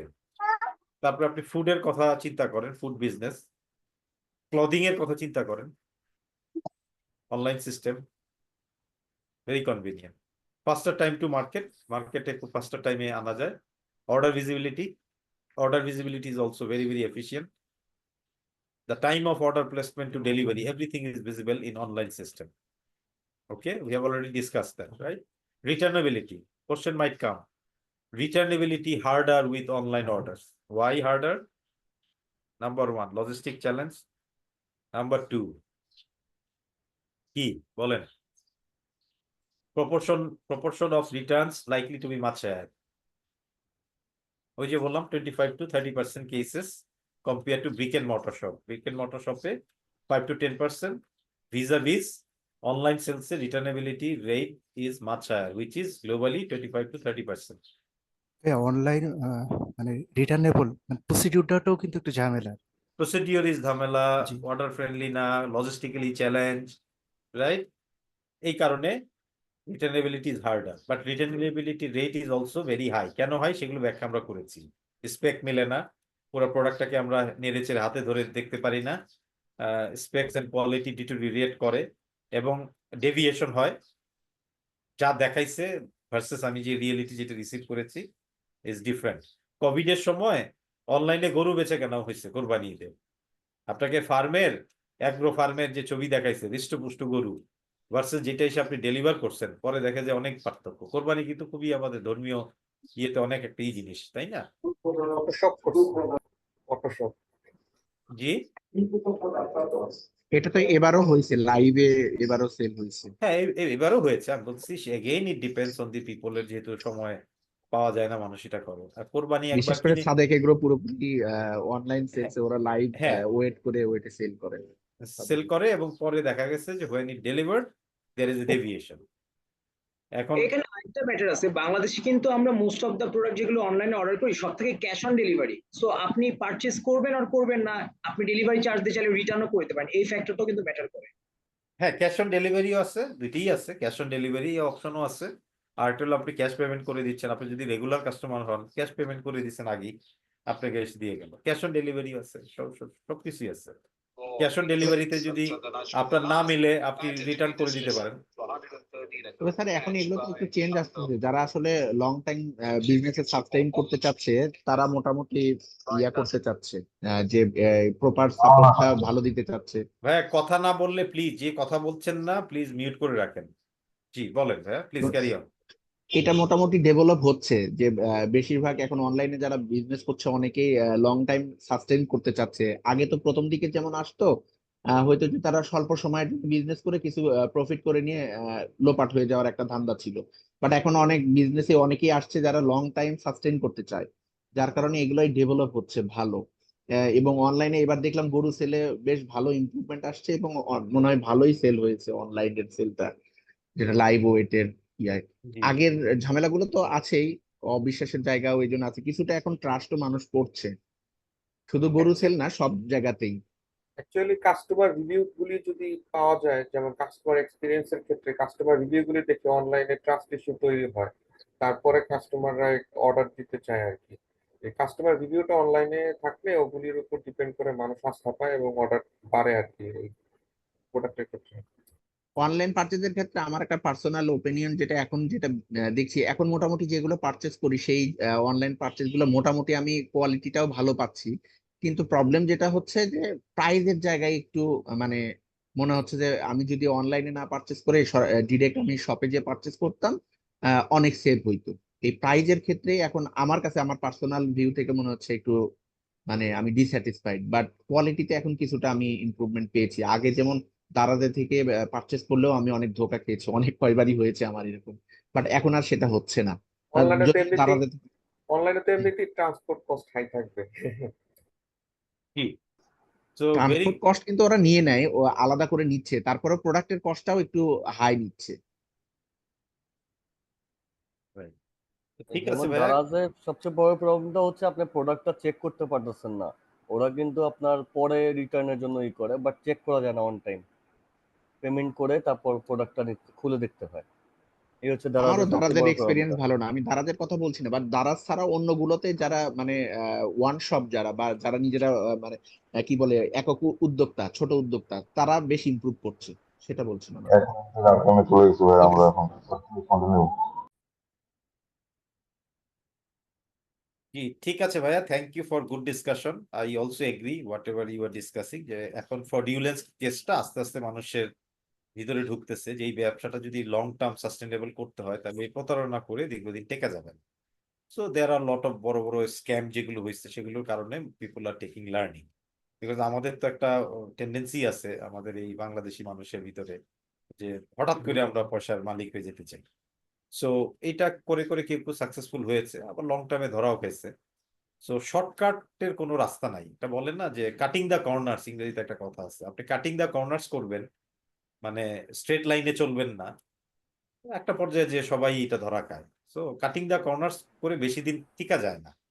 সো বিজনেসে লং টার্ম সাস্টেনেবল হইতে গেলে অবশ্যই আপনাকে সৎ পথে থাকতে হবে, ট্রান্সপারেন্ট হইতে হবে, তুলনামূলক আমি বলছি, এবং সেই অনুযায়ী কনজিউমারের আস্থা অর্জন করতে হবে। সো আমি যদি কাটিং দ্য কর্নার করে শর্টকাট করতে চাই, কমপ্লায়েন্স না মানি, আমি যদি ফ্রডুলেন্সের আশ্রয় নিই, সো যা হওয়ার তাই হবে। বাটা কিন্তু খুব ভালো কাজ করছে অনলাইনের জন্য। তারা যেটা ডেলিভারি করে আপনি মানে পরে আর রিটার্ন করার কোনো অপশন রাখে নাই। অনলাইনে ডেলিভারি করলে আপনার অন টাইম যখন নিয়ে আসবে ডেলিভারি ম্যান, তখন আপনি চেক করে নিতে হবে, পরে দেখতে পারেন কি আছে অবস্থা, দেন আপনি পেমেন্ট করবেন। বাট পরে যদি আপনি ক্লেম করেন তাহলে ওইটা আর রিটার্ন করবে না। রাইট, সে তো তার শর্তের ভিতরে বলেই দিয়েছে। So once you accept that, you have to follow that, because ওরা হ্যাঁ, তো এটাকে ডিক্লেয়ার করে এটাকে দিচ্ছে। বলে ওপেন বক্স পলিসি। হুম, ওরা তো ডিক্লেয়ার করেই দিচ্ছে ট্রান্সপারেন্টলি, হুইচ ইজ গুড। আমি যদি কিনি আমি জেনে বুঝি কিনি, তাই তো? So right, so direct sales to customer, social network channel, একটু আগে যেটা বলতেছিলাম, allow firms to directly pitch product and promotion. কাপড়ের যদি দেখেন প্রতিদিন অনলাইনে, প্রতিদিন ফেসবুকে কত লাইভ হচ্ছে, হ্যাঁ, ঘরে বসে বসে তারা লাইভ করতেছে। সো আপনি যদি খাবারের পিচ করতে চান, so social network channel, media, YouTube, তারপরে আপনার ফেসবুক, এভরিথিং আপনি এটা করে কাস্টমারের কাছে ডাইরেক্ট প্রোডাক্টের পিচ করতে পারেন, সেলিয়েন্ট ফিচার তুলে ধরতে পারেন, প্রমোশনাল অ্যাক্টিভিটিস তুলে ধরতে পারেন। সবকিছু আপনাকে এই সুযোগটা তৈরি করে দিচ্ছে সোশ্যাল নেটওয়ার্ক, হ্যাঁ, direct sales to customer. Flexible pricing, product portfolio and promotion. Flexible pricing এর সুযোগ আছে, product portfolio, promotion, everything is available করে আপনি অনলাইন সিস্টেমে আপনি আপনার টার্গেটেড কনজিউমারকে আকর্ষণ করতে পারেন, এলিউর করতে পারেন, তার ভিতরে একটা আগ্রহ জায়গায় তুলতে পারেন। Efficient fund transfer, efficient fund transfer মানে হচ্ছে যখন যেখানে খুশি সেখানে বসে ফান্ড ট্রান্সফার, এবং বিভিন্ন প্রক্রিয়া আপনি অবলম্বন করতে পারেন। শুধুমাত্র যে ক্যাশ অন ডেলিভারি তা না, আপনি বিকাশ দিয়ে করতে পারেন, ক্রেডিট কার্ড থেকে করতে পারেন, আপনার ডেবিট কার্ড থেকে করতে পারেন। আপনি বিভিন্নভাবে আপনার এফিশিয়েন্ট ফান্ড ট্রান্সফারের সবগুলি অপশনই আপনি এক্সারসাইজ করতে পারেন। That will allow you more flexibility, and also গাড়িতে বসে করতে পারেন, বন্ধুদের সাথে আড্ডায় বসে করতে পারেন, কোনো মিটিং এর ফাঁকে যদি মনে করেন কুইক আপনি করে সেরে ফেলতে চান, তো that flexibility is there. Efficient fund transfer which is also a very important, because এখন মানুষ ঘরে বসে সমস্ত বিল দিতে পারে, কি না দেওয়া যায় বলেন? এটা ফরগেট অ্যাবাউট অনলাইন সেলস, আপনি যে কোনো ধরনের সার্ভিসই তো আপনি ঘরে বসে করতে পারেন, তাই না? সো মোবাইল অ্যাপস গুলি এরকম হয়েছে প্রত্যেকটা ব্যাংকের, যে আপনি ঘরে বসে যে কোনো পেমেন্ট, যে কোনো জিনিস আপনি এনশিওর করতে পারেন। So that's call efficient fund transfer. Efficient fund ট্রান্সফারের এই জিনিসটাও অনলাইন সেলসকে অনেক বেশি এক্সপেরাইট করছে, পপুলারিটি গেইন করা, মার্কেট শেয়ার নেয়া। সো এটার হিউজ পটেনশিয়ালিটি আছে বাংলাদেশে। সো আমরা যদি ওই যে ফ্রডুলেন্স, প্রতারণা, ডিসঅনেস্টি, ট্রান্সপারেন্সির অভাব, এইগুলোকে যদি কাটায় উঠতে পারি, যেটা আপনারা অনেকেই বলেছেন যে there is a trend is going on, improve করার যে একটা আর্জ তৈরি হয়েছে এন্টারপ্রেনারদের ভিতরে, যে আমাদেরকে লং টাইম এই বিজনেসটা করতে হবে, সাস্টেনেবল রাখতে হবে, কনজিউমার আস্থা অর্জন করতে হবে, credibility is also very important, right, Reliance is important.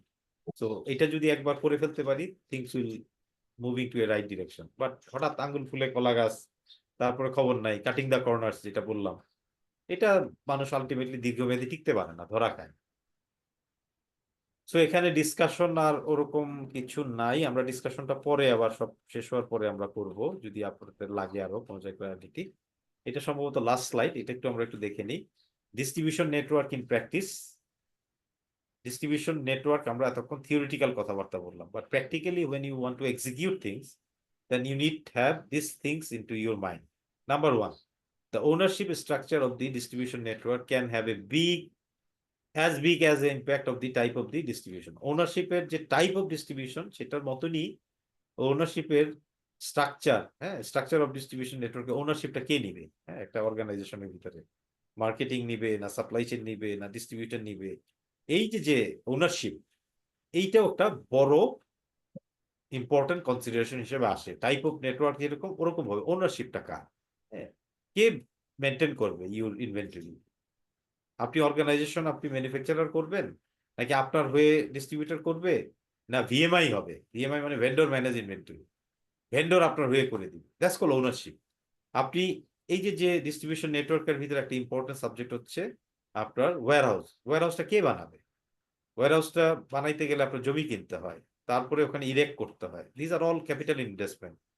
Do you do this, or you would like to give this responsibility to a 3PL vendor?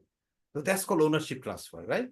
These also are very important. একটা 3PL vendor দিয়ে করবেন না নিজে করবেন? এখন তো যেভাবে business is moving forward, so people will be day by day less interested in terms of purchasing land by their own pocket money and also erect the warehouse. Rather একজনকে দিয়ে করিয়ে নিয়ে আমি পার স্কোয়ার ফিটে ভাড়া দিব। তো এইটি বেশি প্রচলন হচ্ছে না এখন। This call ownership trust. স্ট্রাকচারটা কিরকম হবে? আপনি কি নিজে ট্রাক কিনে এই ডেলিভারিগুলি করবেন নাকি 3PL ভেন্ডরের মাধ্যমে এই সার্ভিসটা দিবেন? So that's why the type of network যেরকম important, at the same time ownership structure of distribution network is also important. Okay, the choices of distribution network has very long term consequences. আপনার চয়েসটা হুমজিক্যালি করলে হবে না, it has to be a long term driven thought process থাকতে হবে, so that long term-এ আমার কনসিকুয়েন্সটা কেমন হবে, that's also very important, right? Distribution network আমি একটা মনে চাইলো করে ফেললাম, বাট তারপরে আমার হঠাৎ মনে হলো যে না, we have done a mistake. There is no scope because this is a strategic decision. The strategic decision you cannot change overnight, right? Distribution নেটওয়ার্কের ভিতরে ফ্যাক্টরি করতে পারে, আপনার ফ্যাক্টরির সাথে কানেক্টিভিটি আপনার করবে ওয়্যারহাউসের, ঠিক আছে, DC distribution centre, everything is connected each other. কোনটা কোথায় কোথায় প্লেস হবে। আজকে ডিস্ট্রিবিউশন নেটওয়ার্কের ভিতরে একটা চয়েস হিসাবে আপনি একটা ফ্যাক্টরি দাঁড়া করালেন, যেমন ধরেন জিপিএস ইস্পাত সীতাকুণ্ড মিরেশ্বরায়, সীতাকুণ্ডের দিকে যে ফ্যাক্টরিটা করেছে, very very high skill factory, very international মানের ফ্যাক্টরি তারা করেছে। হঠাৎ করে যদি তাদের রিয়েলাইজেশন আয়, হ্যাঁ ভাই ভুল করে ফেলছি, এটা কুমিল্লায় করলে ভালো হতো, no, you have to thoughtful enough. আপনি চাইলেই একটা ফ্যাক্টরি রাতারাতি সরাই ফেলতে পারেন, বিকজ এটা লং টার্ম কনসিকুয়েন্স আপনাকে চিন্তা করেই আপনাকে এই চয়েসটা নিতে হবে। Consider whether an exclusive distribution strategy is advantageous. অনেক সময় এক্সক্লুসিভ ডিস্ট্রিবিউশন স্ট্র্যাটেজি হয় পরে সিলেক্টিভ কাস্টমার, ভেরি এক্সক্লুসিভ, আমার ডিস্ট্রিবিউশনটা এক্সক্লুসিভ হয়, বলে না খুব এক্সক্লুসিভ আইটেম ওরকম। তো সেইটা যদি আপনি মনে করেন অ্যাডভান্টেজিয়াস হবে ওই লিমিটেড কাস্টমারকে দিয়ে, you gain some benefit, you consider it, otherwise generalise কেন করবে? এই কথাটার মানে হচ্ছে এরকম, if you think that it is advantageous, it will give you some more benefit, ওই টার্গেটেড অল্প কটা কাস্টমার দিয়ে আরো আপনি ইনফ্লুয়েন্স করতে পারবেন, go for it, consider it, সেই কথাটাই বলছে। Product, price, commoditization and critically have an impact on the type of distribution system preferred by customer. Distribution সিস্টেমটার এই প্রেফার্ড বাই কাস্টমার কিরকম হবে, এগুলোর আবার প্রোডাক্টটা কি ধরনের প্রোডাক্ট দিবেন, প্রাইসিং কেমন হবে, কমোডিটাইজেশন কেমন হবে, এগুলোর কিন্তু ইম্প্যাক্ট আছে। বুঝা গেছে? কাস্টমারের প্রেফারেন্স অনুযায়ী এটা ভ্যারি করে না। আজকে আপনার পশ কাস্টমার যদি বলে, জুতার ইন্ডাস্ট্রিতে বলি যে হাসপা ভিজের জুতা তো 10,000 টাকার নিচে পাওয়া যায় না, 10 থেকে শুরু হয়, 10, 12, 13, 14, 15, 16, লাভ লাভ লাভ 20,000 পর্যন্ত যায়। এই যে একটা সেগমেন্ট, আজকে কনজিউমারের প্রেফারেন্স অনুযায়ী তো ওই ডিস্ট্রিবিউশনটা ওইভাবে ডিজাইন হবে। Yes or no? প্রোডাক্টের availability, pricing, other things, right? আজকে যদি আপনার ডায়মন্ডের দোকানের কাস্টমার প্রেফার করে এরকম, ওই অনুযায়ী তো আপনার এই ব্যবসাতে যারা জড়িত তার ডিস্ট্রিবিউশনটা ওরকম হবে। ওকে, আজকে বিএটির বেনসনের হেজে হরেকা চেনেন, হোটেল রেস্টুরেন্ট, এইটাতে দেখবেন যে বেনসন টেনশনেরই ওরকম দিয়ে সাজায় টাজাই করে। কেন করে? কনজিউমার ওই ধরনের ইয়েতে প্রেফার করে দেখি ওইভাবে ওইটা সাজায়, ওইভাবে এটা করে, এটাকে হরেকা চেনেন। বাট আপনি তো নিশ্চয়ই এটা পাইলটের জন্য করবেন না, জেপিজিএল এর ক্ষেত্রে তো এটা হয়। বিকজ বেনসনের ওই কাস্টমাররা এভাবে চায়। That's call preference by customer. এই যে স্মল স্মল যে একটা প্লেসমেন্ট, প্রোডাক্ট, প্রাইস, ডিস্ট্রিবিউশন সিস্টেমে, এগুলো কিন্তু প্রেফার্ড বাই কাস্টমার। কাস্টমার কিভাবে চায় সেই অনুযায়ী কি করি এটাকে ইনফ্লুয়েন্স করে। জি ভাই, এনি কোশ্চেন রাব্বি? ফার্স্ট ওয়ানটা কি একটু আবার বুঝাবেন, দ্য ওনারশিপ স্ট্রাকচারটা? কোনটা? ফার্স্ট পয়েন্টটা, দ্য আচ্ছা, ownership structure of distribution. Ownership structure তো একটু আগে বললাম যে আপনি আপনার ডিস্ট্রিবিউশন নেটওয়ার্কে আপনি ওয়্যার হাউস নিজে করবেন নাকি 3PL ভেন্ডরকে দিয়ে করাবেন। দ্যাটস কল স্ট্রাকচারের ওনারশিপটা কে নিবে, which is also important as big as impact. The type of ডিস্ট্রিবিউশনে যেমন ইম্প্যাক্ট আছে, ওরকম ভাবে কে ওনারশিপটা নিচ্ছে সেটারও একটা ইম্প্যাক্ট আছে। বুঝাইতে পারছি? আপনি নিজে ট্রাক কিনে কি জি। আপনার ট্রান্সপোর্টেশনটা করবেন না 3PL ভেন্ডরকে দিয়ে করাবেন। That's call the structure ownership. এগুলো কিন্তু ডিস্ট্রিবিউশন নেটওয়ার্কের অংশ। ওই যে ডিস্ট্রিবিউশন মানে কি, steps are taken to store and move your product from supplier end to consumer end. Steps, এই যে স্টেপগুলি আপনি নিচ্ছেন, কোথাও স্টোর করবেন, কোথাও মুভ করায় নিয়ে যাবেন। তাহলে ওয়্যারহাউস বলেন, ট্রান্সপোর্টেশন বলেন, এগুলি সবই লজিস্টিকের ভাষাই বলতেছি, একই কথাই, ডিস্ট্রিবিউশনের অংশই বলতেছি। বাট এটা করতে গেলে নেটওয়ার্ক মানে কি, একটার সাথে আরেকটা কানেক্টিভিটি। ফ্যাক্টরি থেকে আপনার ওয়্যারহাউস কত দূরে, তাই তো, দ্যাটস কল কানেক্টিভিটি। সাপ্লায়ার থেকে আপনার ফ্যাক্টরি কত, দ্যাটস কল কানেক্টিভিটি। কতক্ষণ লাগবে, ট্রাকে কতক্ষণ, this are all important because of the lead time. এই যে একটার সাথে আরেকটার কানেকশন এস্টাবলিশ করা হচ্ছে to ensure your products are store and move as far as your desired lead time is concerned, and you make sure that your products are reaches to your targeted customer. It's all about, we are talking about the distribution, and এই যে connectivity, এটা হলো distribution network. তাহলে এক একটা যে ডিস্ট্রিবিউশনের যে স্থাপনা, এটার ওনারশিপটা কে নিবে, এই স্ট্রাকচার, ওইটাও ইম্পর্টেন্ট। যেরকম ভাবে type of distribution network important. Clear? জি, থ্যাংক ইউ। তো আর আমাদের নাই, লাস্ট স্লাইড আমরা ডিসকাশন করলাম। একটা মিনিট। হ্যাঁ, 4 নাম্বার পয়েন্ট ওই যে কমোডিটাইজেশন, এটা বলতে কি বোঝাচ্ছে? আমরা বলি না কমোডিটি, আপনি বলেন, এক্সপ্লেন করেন, আপনারা তো এখানে অনেক প্রফেশনাল লোকজন আসছেন, smart people, you explain little bit, আপনারা এক্সপ্লেন করেন, you add on, somebody can volunteer, কেউ একজন ভলান্টিয়ারই করেন, যা কনসেপচুয়ালি বুঝেন বলেন, কোনো অসুবিধা নেই। ভাই কমোডিটাইজেশন জিনিসটা কি লাইক মানে একটা প্রোডাক্টের ক্যাটাগরি আর ওটার ব্র্যান্ডিং এর ব্যাপারটা ডিপেন্ডিং কিছু? হ্যাঁ, বলতে থাকেন, আরো দু একজন অ্যাড করেন। different type of products variety.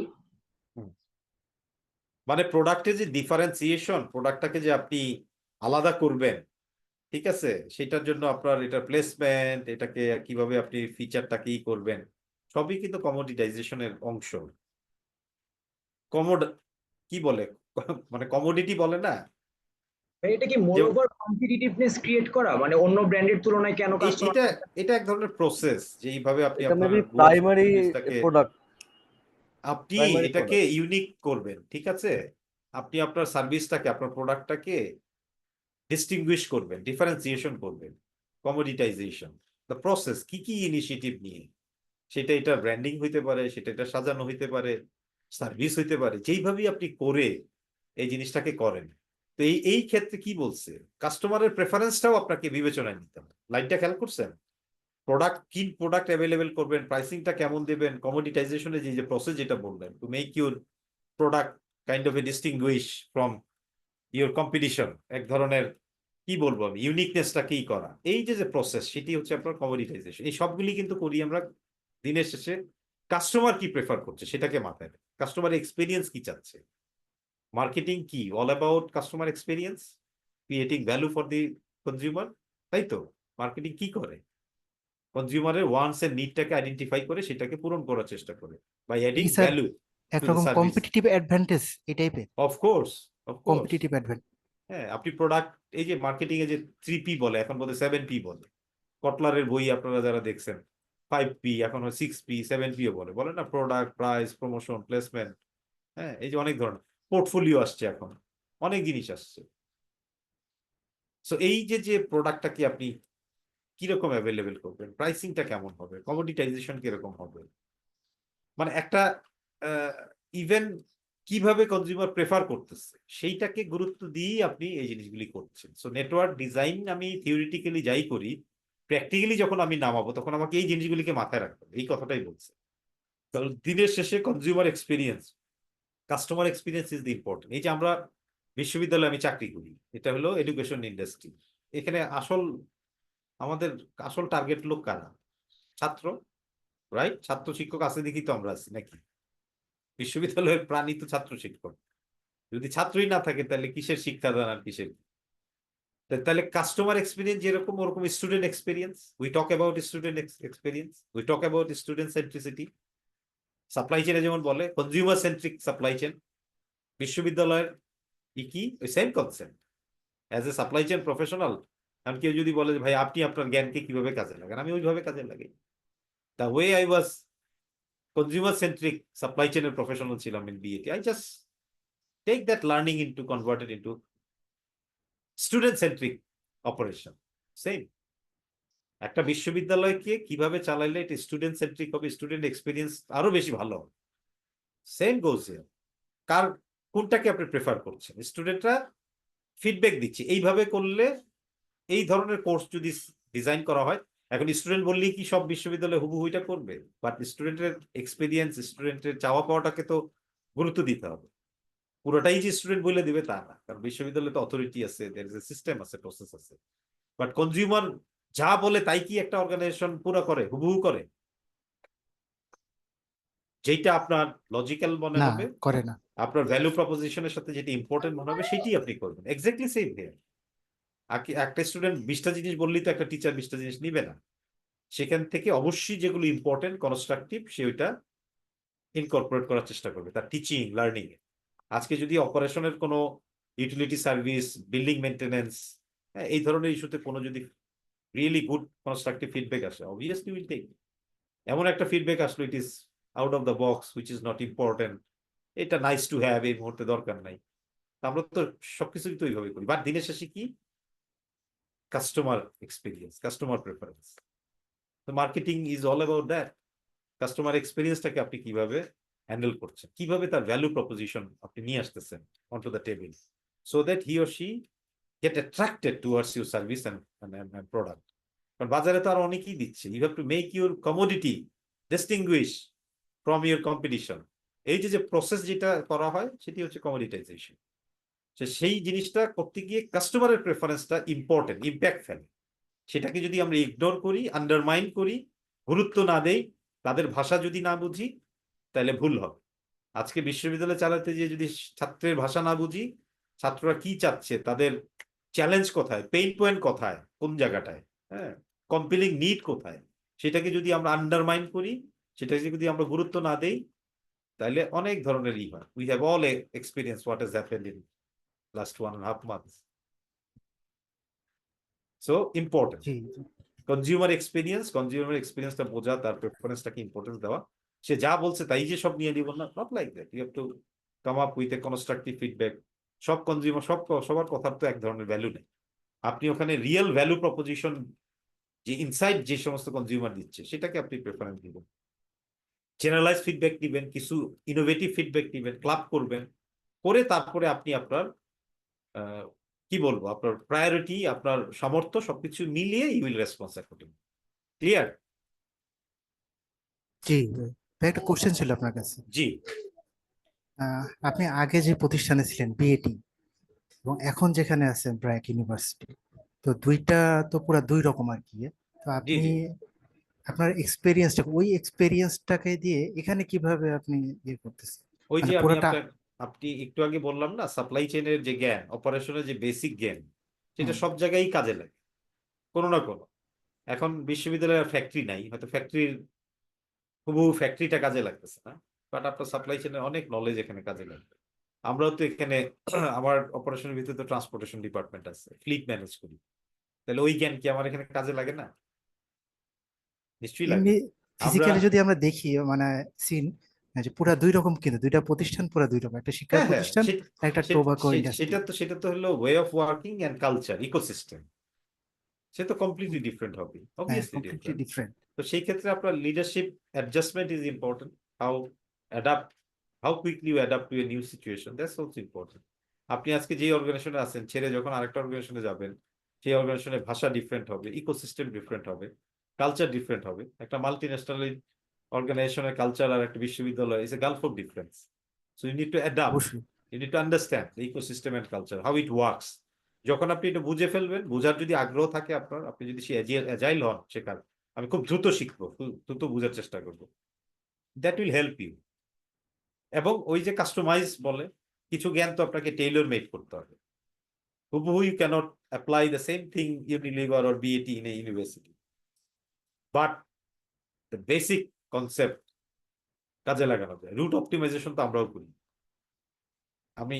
আমাদের স্টুডেন্ট বাস সার্ভিস আমরা 10টা রুটে করি, আমরা অপটিমাইজ করি না? তো ওখানে তো সাপ্লাই চেনের জ্ঞান আমরা ব্যবহার করি, অবশ্যই করি। ক্যাপাসিটি ইনক্রিজ করতে যেভাবে অ্যানালাইসিস করতে হয় ডিমান্ডের সাথে ক্যাপাসিটি, সেটাও তো আপনার সাপ্লাই চেনের জ্ঞান, তাই না? সেলস এন্ড অপারেশন প্ল্যানিং এ কি হয়, ডিমান্ড, সেই ডিমান্ডটাকে মিলিয়ে আপনি সাপ্লাই এনশিওর করার চেষ্টা করেন না?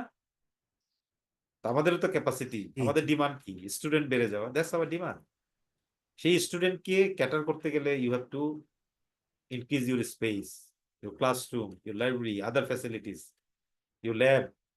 So that's part of the key space management, capacity management. এগুলো হচ্ছে কি বলবো, এটাকে বিল্ডিং মেইনটেনেন্সের ভিতরে আসবে।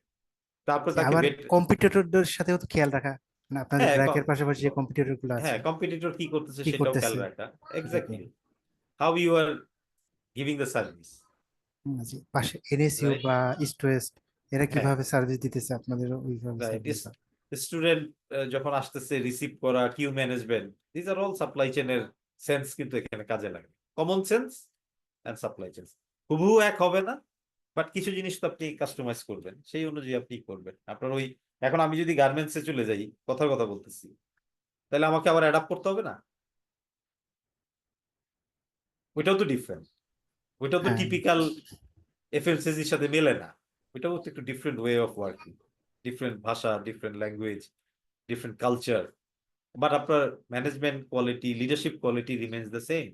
সেটাকে আপনার অ্যাডজাস্ট করতে হবে, কাস্টমাইজ করতে হবে according to the new organisation. যেহেতু ইন্ডাস্ট্রিটা different, ecosystem different, culture different, আপনার ওইটাকে, এখন কমিউনিকেশন স্কিল সব জায়গায় এক, বাট কিছু জায়গায় একটু লাউড, কিছু জায়গায় একটু mild. As you are dealing with I think dean, chairperson and teachers, VC, pro VC, your tonality would be very, very, কি বলবো, সুদিং হতে হবে। তো ওই অ্যাডাপ্টেশন আপনাকে করতেই হবে। স্যার আমি নূর মোহাম্মদ বলছিলাম। স্যার আমি হচ্ছে রিয়েল এস্টেটে আছি, অ্যাজ এ প্রকিউরমেন্ট অডিটর হিসেবে চাকরি করতেছি। তো এই যে এখানে যেহেতু একটা মানে সেক্টর চেঞ্জের যে একটা বিষয় আসে, এই জন্য আমি আমার একটা বিষয় শেয়ার করার জন্য করতে চাচ্ছি আর কি। সেটা হচ্ছে আমি প্রায় 5.5 বছর ধরে চাকরি করতেছি রিয়েল এস্টেট সেক্টরে। এর আগে আমি অ্যাসেট ডেভেলপমেন্টে ছিলাম, বর্তমানে আমি বিটিআই তে আছি অ্যাজ এ প্রকিউরমেন্ট অডিটর হিসেবে। তো এর আগে আমি আমাদের যে পার্সেল ডিপার্টমেন্টে কাজ করছি, তো অ্যাসেটে এখন হচ্ছে প্রকিউরমেন্ট অডিটর হিসেবে আছে। তো এখন যখন আমাদের সেম ইন্ডাস্ট্রিতেই আমি যখন জব সুইচের চিন্তা ভাবনা করতেছি, বা অন্য কোনো সাপ্লাই চেইন হেড বা ম্যানেজার যারা আছেন, আমার কানেক্টিভিটিতে যারা আছেন, তাদের সাথে যখন মানে কথা বলতেছি যে ওখানে একটা ভ্যাকেন্সি হচ্ছে, যে আমি আসতে চাচ্ছি, তো বাট তারা এখন বলতেছেন যে অডিটর হিসেবে যেহেতু আপনি ওখানে আছেন, আসলে আমরা অডিটর হিসেবে নেব না। কারণ এই জন্য নিতে চাচ্ছি না, আমরা যারা সরাসরি অপারেশনে কাজ করে আমরা তাদেরকে ব্যবহার করতেছি। So, এই জিনিসটা তাহলে এখন কি কেন হচ্ছে, মানে আমাদের সেম ইন্ডাস্ট্রিতে আমি যে সাপ্লাই চেইনে কাজ করতেছি, পাশাপাশি এখন অডিটে কাজ করতেছি, ঠিক আছে, বাট যদি এটা আলাদা, বাট ওনারা অপারেশন সরাসরি যারা পার্সেজের সাথে জড়িত এই লোকগুলা কি প্রেফার করতেছেন, এই জায়গাটায় তাহলে ওনাদের মানে চিন্তা ভাবনা, বা এই জায়গাটায় আমি কি করতে পারি, বা আমাদের মতো যারা আছে এখন দেখা গেছে রিয়েল এস্টেট সেক্টরে আছে, সে হয়তো গার্মেন্টস ইন্ডাস্ট্রি বা এফএমসিজি যেতে যাচ্ছে, বা এফএমসি থেকে যদি রিয়েল এস্টেটে সাপ্লাই চেইনের কাজ কাজ করতে যাচ্ছে, এই যে একটা স্যার বাধা, সেটা কিভাবে স্যার ওভারকাম করা যেতে পারে স্যার? এখন অডিটে যখন আপনি কাজ করবেন স্বাভাবিকভাবে পিওর অপারেশনের লোকজন তো ওই সময় আপনাকে নিতে চাইবে না, এটাই স্বাভাবিক, যেহেতু আপনি একটা অডিটের ভিতরে ঢুকছেন। হ্যাঁ, এখন একজন হলো ইন্টারনাল অডিটর, সেম লেভেল, আর হলো মনে জি করেন ফাইন্যান্সে সিমিলার পজিশন নিবে, যিনি ট্রেজারি ডিপার্টমেন্টে নিবে অথবা প্ল্যানিং এ নিয়েতে নিবে, স্বাভাবিকভাবে ওই মুহূর্তে অডিটরকে সে প্রেফার করবে না। তার জন্য দরকার হলো রেডিমেড প্রোডাক্ট। সে দেখবে আপনি হয়তো ওই কাজ করে আসছেন, বাট আপনার কারেন্ট পোর্টফোলিওতে ইউ আর ইন অডিট, তখন সে মনে করবে যে অডিটের ব্যাকগ্রাউন্ডের লোককে আমি এই মুহূর্তে কেন নিব, I should go for the real operation one. এটি স্বাভাবিক, এটা মনে হওয়াটাই স্বাভাবিক। তখন আপনাকে ওয়েট করতে হবে। আপনি যদি এখন আবার দীর্ঘ সময় অডিটে থেকে যান তাহলে অডিটে সিল লেগে যাবে আপনার, তখন তো জি রিয়েল জি অপারেশনে আপনার ব্যাক করা উইল বি টাফ। কারণ অডিটরকে মানুষ একটু ডিফারেন্ট অ্যাঙ্গেলে দেখে, yes right or sir no, মানে ইয়েস স্যার ইয়েস এটা তো রূঢ় বাস্তবতা। আপনি জি দীর্ঘদিন স্যার যদি অডিটে কাজ করেন, কোর অপারেশনে তো আপনাকে একটু নিতে চাইবে না। যে এই প্রবলেমটা হচ্ছে স্যার এখন এই সো জন্য বললাম দ্যাটস ইউর চয়েস যে আপনি কি অডিটিং ইয়েতেই দীর্ঘদিন থাকতে চান, নাকি সাময়িক 1-2 বছরের এক্সপিরিয়েন্স নিয়ে আবার বের হয়ে কোরে ফিরতে চান। That's you you you have to decide. আপনি যদি দীর্ঘমেয়াদী থেকে যান তাহলে তো লোকজন আপনাকে ওই রিলেটেড জবের জন্য রিলেভেন্ট মনে করবে। এখন তো মার্কেটে মানে আপনার রিকোয়ারমেন্ট অনুযায়ী কিন্তু অ্যাভেলেবেল লোক পাওয়া যায় না যে তা কিন্তু না। জি জি সো সেই হিসাবে সবাই চায় রেডিমেড লোক নিতে। এই নিয়ম যে আপনি আজকে জয়েন করবেন, কালকে থেকে আপনি অ্যাকশন। ওই হানিমুন পিরিয়ড কেউ চায় না যে 5 মাস ধরে খালি ঘুরবে দেখবে। নো, জয়েন করছেন পরের দিন থেকেই শুরু অ্যাকশন। জি এখন কিন্তু স্যার আর প্রবেশন পিরিয়ড দেয় না, কেউ বলে প্রবেশন পিরিয়ড 6 মাস, কিন্তু প্রবেশন পিরিয়ডের কাজটা কিন্তু আর করায় না, প্রবেশন সরাসরি পিরিয়ডটা অ্যাকশনে পাঠায়। ইনিশিয়ালি লোকজনের জন্য ইজ ওকে, যারা শুরু করে চাকরি জীবন প্রবেশন পিরিয়ড। বাট আমার আপনার মতো যারা 15 বছর 20 বছর চাকরি করছে তার আর কি প্রবেশন পিরিয়ড। তারে যদি একটা নাম কস্তে প্রবেশন পিরিয়ড দেয়ও, কথার কথা, তার মানে এই না যে আপনি ওই ঘুরবেন গারবেন শিখবেন। আপনি নেওয়া হয়েছে আপনাকে, আপনি নিজের যোগ্যতায় আসছেন, you have to deliver from second time, that's it. এটা শুনতে খারাপ শোনা গেল, দিস দ্য রিয়েলিটি। জি স্যার থ্যাংক ইউ ঠিক আছে, আর আর কোনো কোশ্চেন আছে কারো?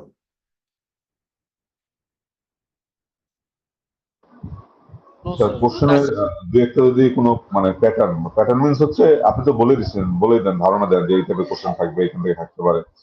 তো এটা তো আপনার টোটালি কি আপনার ট্রু ফলস আর হচ্ছে এমসিকিউ টাইপের থাকবে? জি জি জি, ট্রু ফলস আর এমসিকিউ, অসুবিধা হবে না। আপনারা একটু মনোযোগ দিয়ে ক্লাস অ্যাটেন্ড করবেন, এই কন্টেন্টগুলি বোঝার চেষ্টা করবেন, আমার মনে হয় না সমস্যা হবে। অতীতেও তো অনেকেই পরীক্ষা অংশগ্রহণ করছে না, এটা তো কততম ব্যাচ, 67 68 পর্যন্ত চলে আসছে।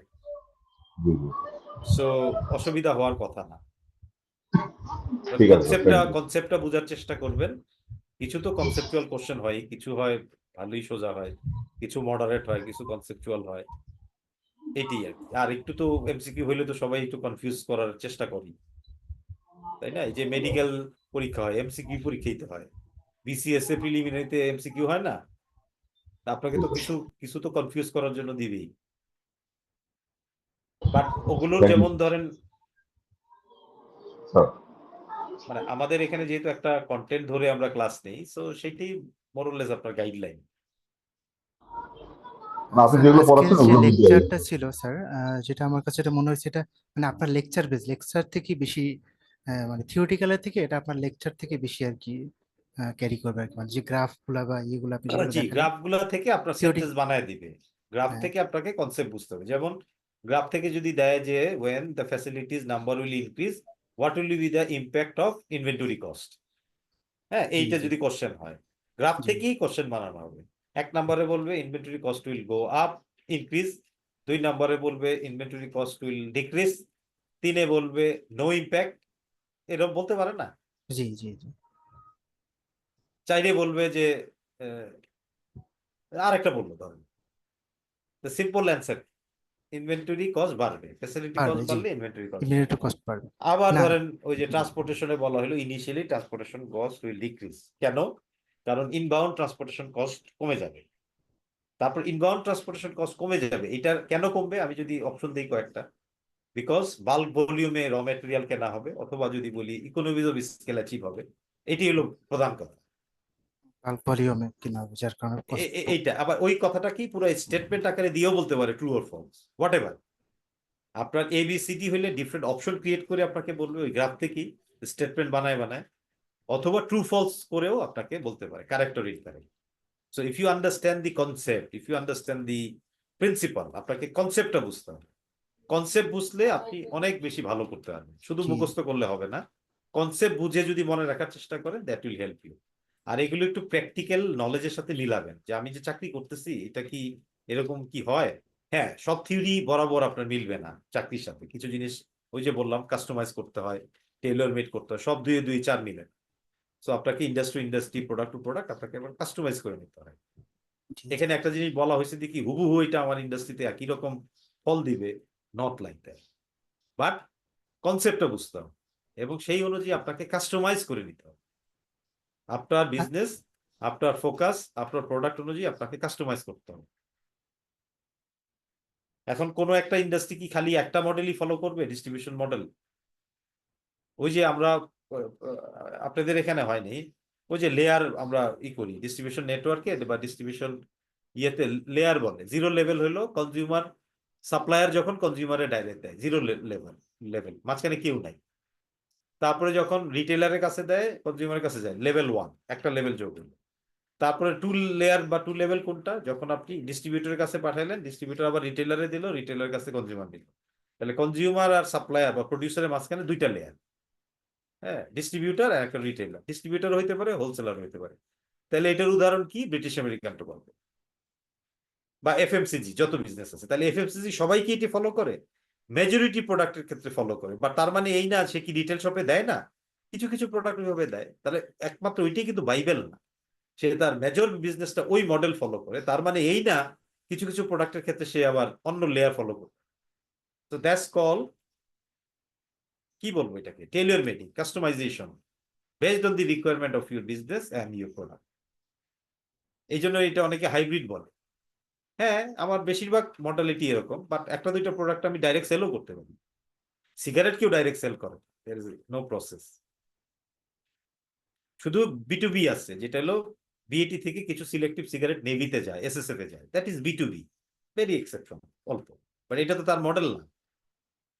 বাট আজকে যদি সিমেন্ট ইন্ডাস্ট্রি, শাহ সিমেন্ট, অথবা মনে করেন হলো হোলসেল, লাফার্স, সে যদি তার ফ্যাক্টরি থেকে কিছু একটা দুইটা বড় বড় কন্ট্রাক্টরকে ডাইরেক্ট যদি সিমেন্ট পাঠায়, তাহলে ওটা 0 লেভেল অফ ডিস্ট্রিবিউশন হবে। কিন্তু তার মানে তার এন্টায়ার মডেলিটি তো 0 লেভেল না, সে তো হোলসেলার দিয়ে ব্যবসা করে। বলেন ইয়েস অর নো? ক্লিয়ার হচ্ছে জিনিসটা? জি স্যার, ক্লিয়ার। এইভাবে, জি স্যার। মানে এটা বলার উদ্দেশ্য হইলো যা বলা আছে তাই হুবহু না, বাট এটা আপনাকে একটা ধারণা দিবে, ফ্রেমওয়ার্ক দিবে, বাট ওইটাকে আপনাকে কাস্টমাইজ করে নিতে হবে, অ্যাডাপ্ট করে নিতে হবে। আপনার ছাত্র শিক্ষকের সম্পর্কে তো একটা কমন গাইডলাইন আছে, টিচার টু টিচার ভ্যারি করে না অরিজিনে। এই যে বিশ্ববিদ্যালয়ে যারা পড়ে, কোনো কোনো শিক্ষক একটা স্টাইলে পড়ে, আরেকজন, এটাও তো এক ধরনের অ্যাডাপ্টেশন না? তাই তো, অ্যাডাপ্টেশন কিনা বলেন? জি তো জি স্যার। ছাত্রকে অ্যাডজাস্ট করতে হয়, শিক্ষককে অ্যাডজাস্ট করতে হয়, but there is a basic guideline. ওইটাই একেবারে হুবহু না, that remains as a basic guideline. But আপনাকে কমিউনিকেশন যেরকম, ভালো ইংরেজি কেউ জানে, তার মানে যে সব জায়গায় কি ভালো ইংরেজি বললে কি ভালো কমিউনিকেটর বলা যাবে? যে জায়গায় অডিয়েন্স চাচ্ছে না ভালো ইংরেজি, সেখানে একটু বাংলায় সুন্দরভাবে বলতে হবে। That's call adaptation. এখন উনি যদি বলে যে না আমি তো খুব ভালো ইংরেজি বলি, আমি তো গুড কমিউনিকেটর, ফাইন, কিন্তু ওই পার্টিকুলার অডিয়েন্সের সাথে তো আপনি কাস্টমাইজ করে নিজেকে উপস্থাপন করতে পারবেন। এইভাবে জিনিসগুলি খেয়াল রাখবেন। ওকে, তাহলে আমাদের সেকেন্ড স্যার ক্লাস। একটাই ছিল যে আমাদের এই লেকচারের ভিতরে কি স্যার সিবিএম ক্যালকুলেশন মানে কার্গো কতটুকু লাগবে এই চ্যাপ্টারটা আছে কিনা? না, আমার সাথে যে 6টা ক্লাস তাতে এগুলো নেই। ট্রান্সপোর্টেশন একটা আলাদা ক্লাস হবে, ওয়্যারহাউস একটা আলাদা ক্লাস হবে, আর আর আরো 2টা, সব মিলে হলো 6টা। কমার্শিয়াল আসপেক্ট নিয়ে একটা হবে। প্রথম ক্লাস তো পাইলেনি, ডিস্ট্রিবিউশন নেটওয়ার্ক আজকে হলো। থার্ড হলো warehouse and transportation, third fourth বা fourth third whatever serial, এইভাবে হবে। আমার মনে করেন স্যার 1000 কার্টুন গুডস ডেলিভারি হবে এখান থেকে চিটাগং, আমার কয়টা ট্রাক লাগবে এটা আমি ক্যালকুলেশন কিভাবে করব? এইটা এরকম কোনো এটা ইয়ে আপনি আছে? লোড করেও শিখবেন, কয়টা কার্টুন লোড হয় এটা ক্যালকুলেশনের দরকার কি, আপনি প্র্যাকটিক্যালি লোড দিবেন। আজকে একটা 40 ফিট কন্টেনারে কয়টা সিবিসি কার্টুনের টোবাকো লোড হবে, সেটা প্রথম যিনি করছেন তিনি করেই তো দেখছেন যে 99টা কার্টুন যায়। এইভাবেই আপনাকে শিখতে হবে, সব আপনাকে একদম অঙ্ক দিয়ে তাছাড়া একটা শিখতে হবে না। গাড়িতে কত টন নিতে পারবে সে ক্যাপাসিটি তো আগে থেকেই জানা থাকবে। সেই ক্যাপাসিটি এবং আপনি আপনার কার্টুনকে ওখানে ভরে দেখবেন, দ্যাটস কল রিয়েল লার্নিং। আপনার এখন থিওরি আপনাকে ট্রান্সপোর্টেশনে কেউ একটা শিখাই দিল যে রুট অপটিমাইজেশন এই থিওরি এই ক্যালকুলেশন, অঙ্ক অঙ্ক দিয়ে তো আর সবসময় জীবন চলবে না। আপনার ইঞ্জিনিয়ার যারা যখন ইঞ্জিনিয়ারিং পড়ে আসছে তার সম্পূর্ণ বিদ্যা কি হুবহু সে অ্যাপ্লাই করতে পারে ফ্যাক্টরিতে যখন চাকরি পায়? তাকে হাতে কলমে অনেক জিনিস শিখতে হয়, বাট ওই জ্ঞানটা তার কাজে লাগে না আমি সেটা বলছি না, but that will give you idea. But real শিক্ষা কোনটা? আপনি যখন দাঁড়ায় থেকে শিখবেন যে আমার ট্রাকের ক্যাপাসিটি 5 মেট্রিক টন, আমার সিবিসি কার্টুন অথবা C48 কার্টুনের ডাইমেনশন এত, হাইট এত, লেন্থ এত, উইডথ এত। তো আপনি সাজায় দেখেন, আপনি নিজে দাঁড়ায় একদিন লোড দেখেন, লেবারদের সাথে দাঁড়ান, only then you will learn, otherwise তো বুকিশ লার্নিং হয়ে যাবে। That's the difference between professional life and academic life.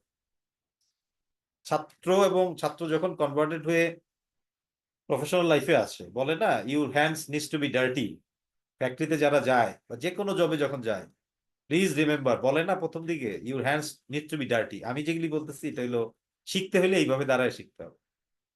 তারপরে যখন এস্টাবলিশ হয়ে গেল, তারপরে ইমপ্রুভমেন্টের কোনো সুযোগ আছে কিনা, অনলি আগে বেসিক শিখেন, তারপরে ইমপ্রুভমেন্টে যাইতে হবে যে আচ্ছা কার্টুনের ডাইমেনশনটা কি কি একটু এদিক ওদিক করলে কি আর একটু বেশি লোড বাড়ানো যায়। That is call improvement. First of all you need to understand the basic, যে আমার 5 টন বা 10 টনের ইয়েতে কত কার্টুন আমি আটাইতে পারি, কয়টা লেয়ারে দিই। First you need to understand, তারপরে আসবে ইমপ্রুভমেন্ট। আগে বেসিক না শিখে যদি ইমপ্রুভমেন্টে যাই, ইটস নট দ্য রাইট। আগে first I need to understand the basics, fundamentals, তারপরে আমি ইমপ্রুভমেন্টে যাব। Clear your query? জি sir, clear clear, understand. Okay, so এগুলো হ্যান্ডস অন শিখতে হয় দাঁড়ায়। সবসময় আপনার থিওরিটিক্যাল ওই ম্যাথ ট্যাথ এগুলো সবসময় কাজে দেয়। লাইফ ইজ ডিফারেন্ট, এটা হাতে কলমে শিখতে হবে। ক্রাইসিস ম্যানেজমেন্টের উপর আপনি অনেক লেকচার শুনতে আসতে পারেন, পড়ে আসতে পারেন। এই যে গত 1.5 মাসে যা হয়েছে, কত বড় ক্রাইসিসের ভিতর দিয়ে আমরা গেছি। ক্রাইসিস, আমাদের বিশ্ববিদ্যালয়ে প্রচুর ক্রাইসিস ম্যানেজ করতে হয়েছে, হিউজ ক্রাইসিস। যেগুলো হলো হ্যান্ডস অন শিক্ষাটা হলো সবচেয়ে বড়। ইয়েস, থিওরি আপনাকে কিছু দিবে, ক্রাইসিসে এই করতে হয় ওই করতে হয়, বাট আসল হলো রিয়েল। আপনি প্রজেক্ট ম্যানেজমেন্টের উপর সার্টিফিকেশন নিলেন, জীবনে কোনো প্রজেক্ট চালান নাই, আর আরেকজন আপনার মতো সার্টিফিকেশন নেয় নাই, সে প্রজেক্ট 3টা চালায়া দক্ষতা অর্জন করে আসছে, তার মার্কেট ভ্যালু অনেক বেশি হবে আপনার থেকে। বিকজ আপনার সিভিতে যদি আপনি অনলি লেখেন আমি PMP সার্টিফাইড, আর আরেকজন লিখলো ওই কোম্পানিতে এই প্রজেক্ট করেছে, this are my outcome, as a employer ওনার CV will be much richer than you. ওই যে বলে না এক্সপিরিয়েন্স, আপনি হ্যান্ডস অন কি শিখে আসছেন, এটি হলো আসল। ঠিক আছে ভাইয়া, প্র্যাকটিক্যালি জিনিসটা হাতে কলমে শেখা, এক্সিকিউট করে স্কিলে রূপান্তর করা, that's more important. Sir, loadability test করার জন্য কিছু সফটওয়্যার বা অনলাইন সাইটও মনে হয় আছে, বা অনেক সময় দেখা যায় যে ERP তেও একটা ফিচার থাকে অনেক ERP তে। যেমন আমি একটা ফার্নিচার ইন্ডাস্ট্রিতে আছি, যেটা হলো 100% এক্সপোর্ট, এটা বাংলাদেশে সেকেন্ড 100% এক্সপোর্ট ওরিয়েন্টেড। তো আমাদের ক্ষেত্রে এইটা অনেক ভেরি করে, কারণ ফার্নিচারের যে কার্টন গুলো এক একটার এক এক সাইজ হয়। গার্মেন্টস এরটা যেরকম একটা ইউনিক সাইজ, ওইটাতে কোনো ডিফার করে না, কিন্তু ফার্নিচারটা তো অনেক ডিফার করে। তো আমরা অনলাইনের অনেক সময় হেল্প নিতে পারি। অনলাইন কিছু সাইট আছে, প্লাস ERP তেও ওই ফিচার গুলো ERP থাকে। সফটওয়্যার, এই যে এগেইন তো বললাম যে industry to industry, product to product vary করবে। There R some unique product, ওই জ্ঞানটা আপনাকে ওইভাবে নিতে হবে। ইউনিক ফার্মাসিউটিক্যাল ইন্ডাস্ট্রিতে quality of error is extremely important because এখানে লাইফ সেভিং ড্রাগ নিয়ে আপনি ডিল করতেছেন। তো মার্জিন ফর এরর ভার্সেস আমি ধরে নিলাম সাবান ইন্ডাস্ট্রি এক হবে? সাবান তো আমরা খাই না, এক হবে বলেন? ইজ ইট না। Will be the same? তাহলে ওই ফার্মাসিউটিক্যাল ইন্ডাস্ট্রির কোয়ালিটি স্ট্রিনজেন্ট ভার্সেস আরেকটা প্রোডাক্ট এক হবে না। আপনি যা বললেন my answer is like that. আপনার ইউনিকনেসের জন্য ওইটা হয়তো ইম্পর্টেন্ট, ওইটা ওইভাবে সফটওয়্যার দিয়ে দেখা অথবা ইআরপি সিস্টেমে যদি সুযোগ থাকে সেইভাবে দেখতে হবে আপনাকে। আপনি অ্যাজ ইউ সেই যে কমন ইউনিফর্মিটি আপনি করতে পারছেন না, so that industry is evolving like that. তো যিনি ওই ইন্ডাস্ট্রিতে যাবে তাকে ওইভাবে শিখে নিতে হবে।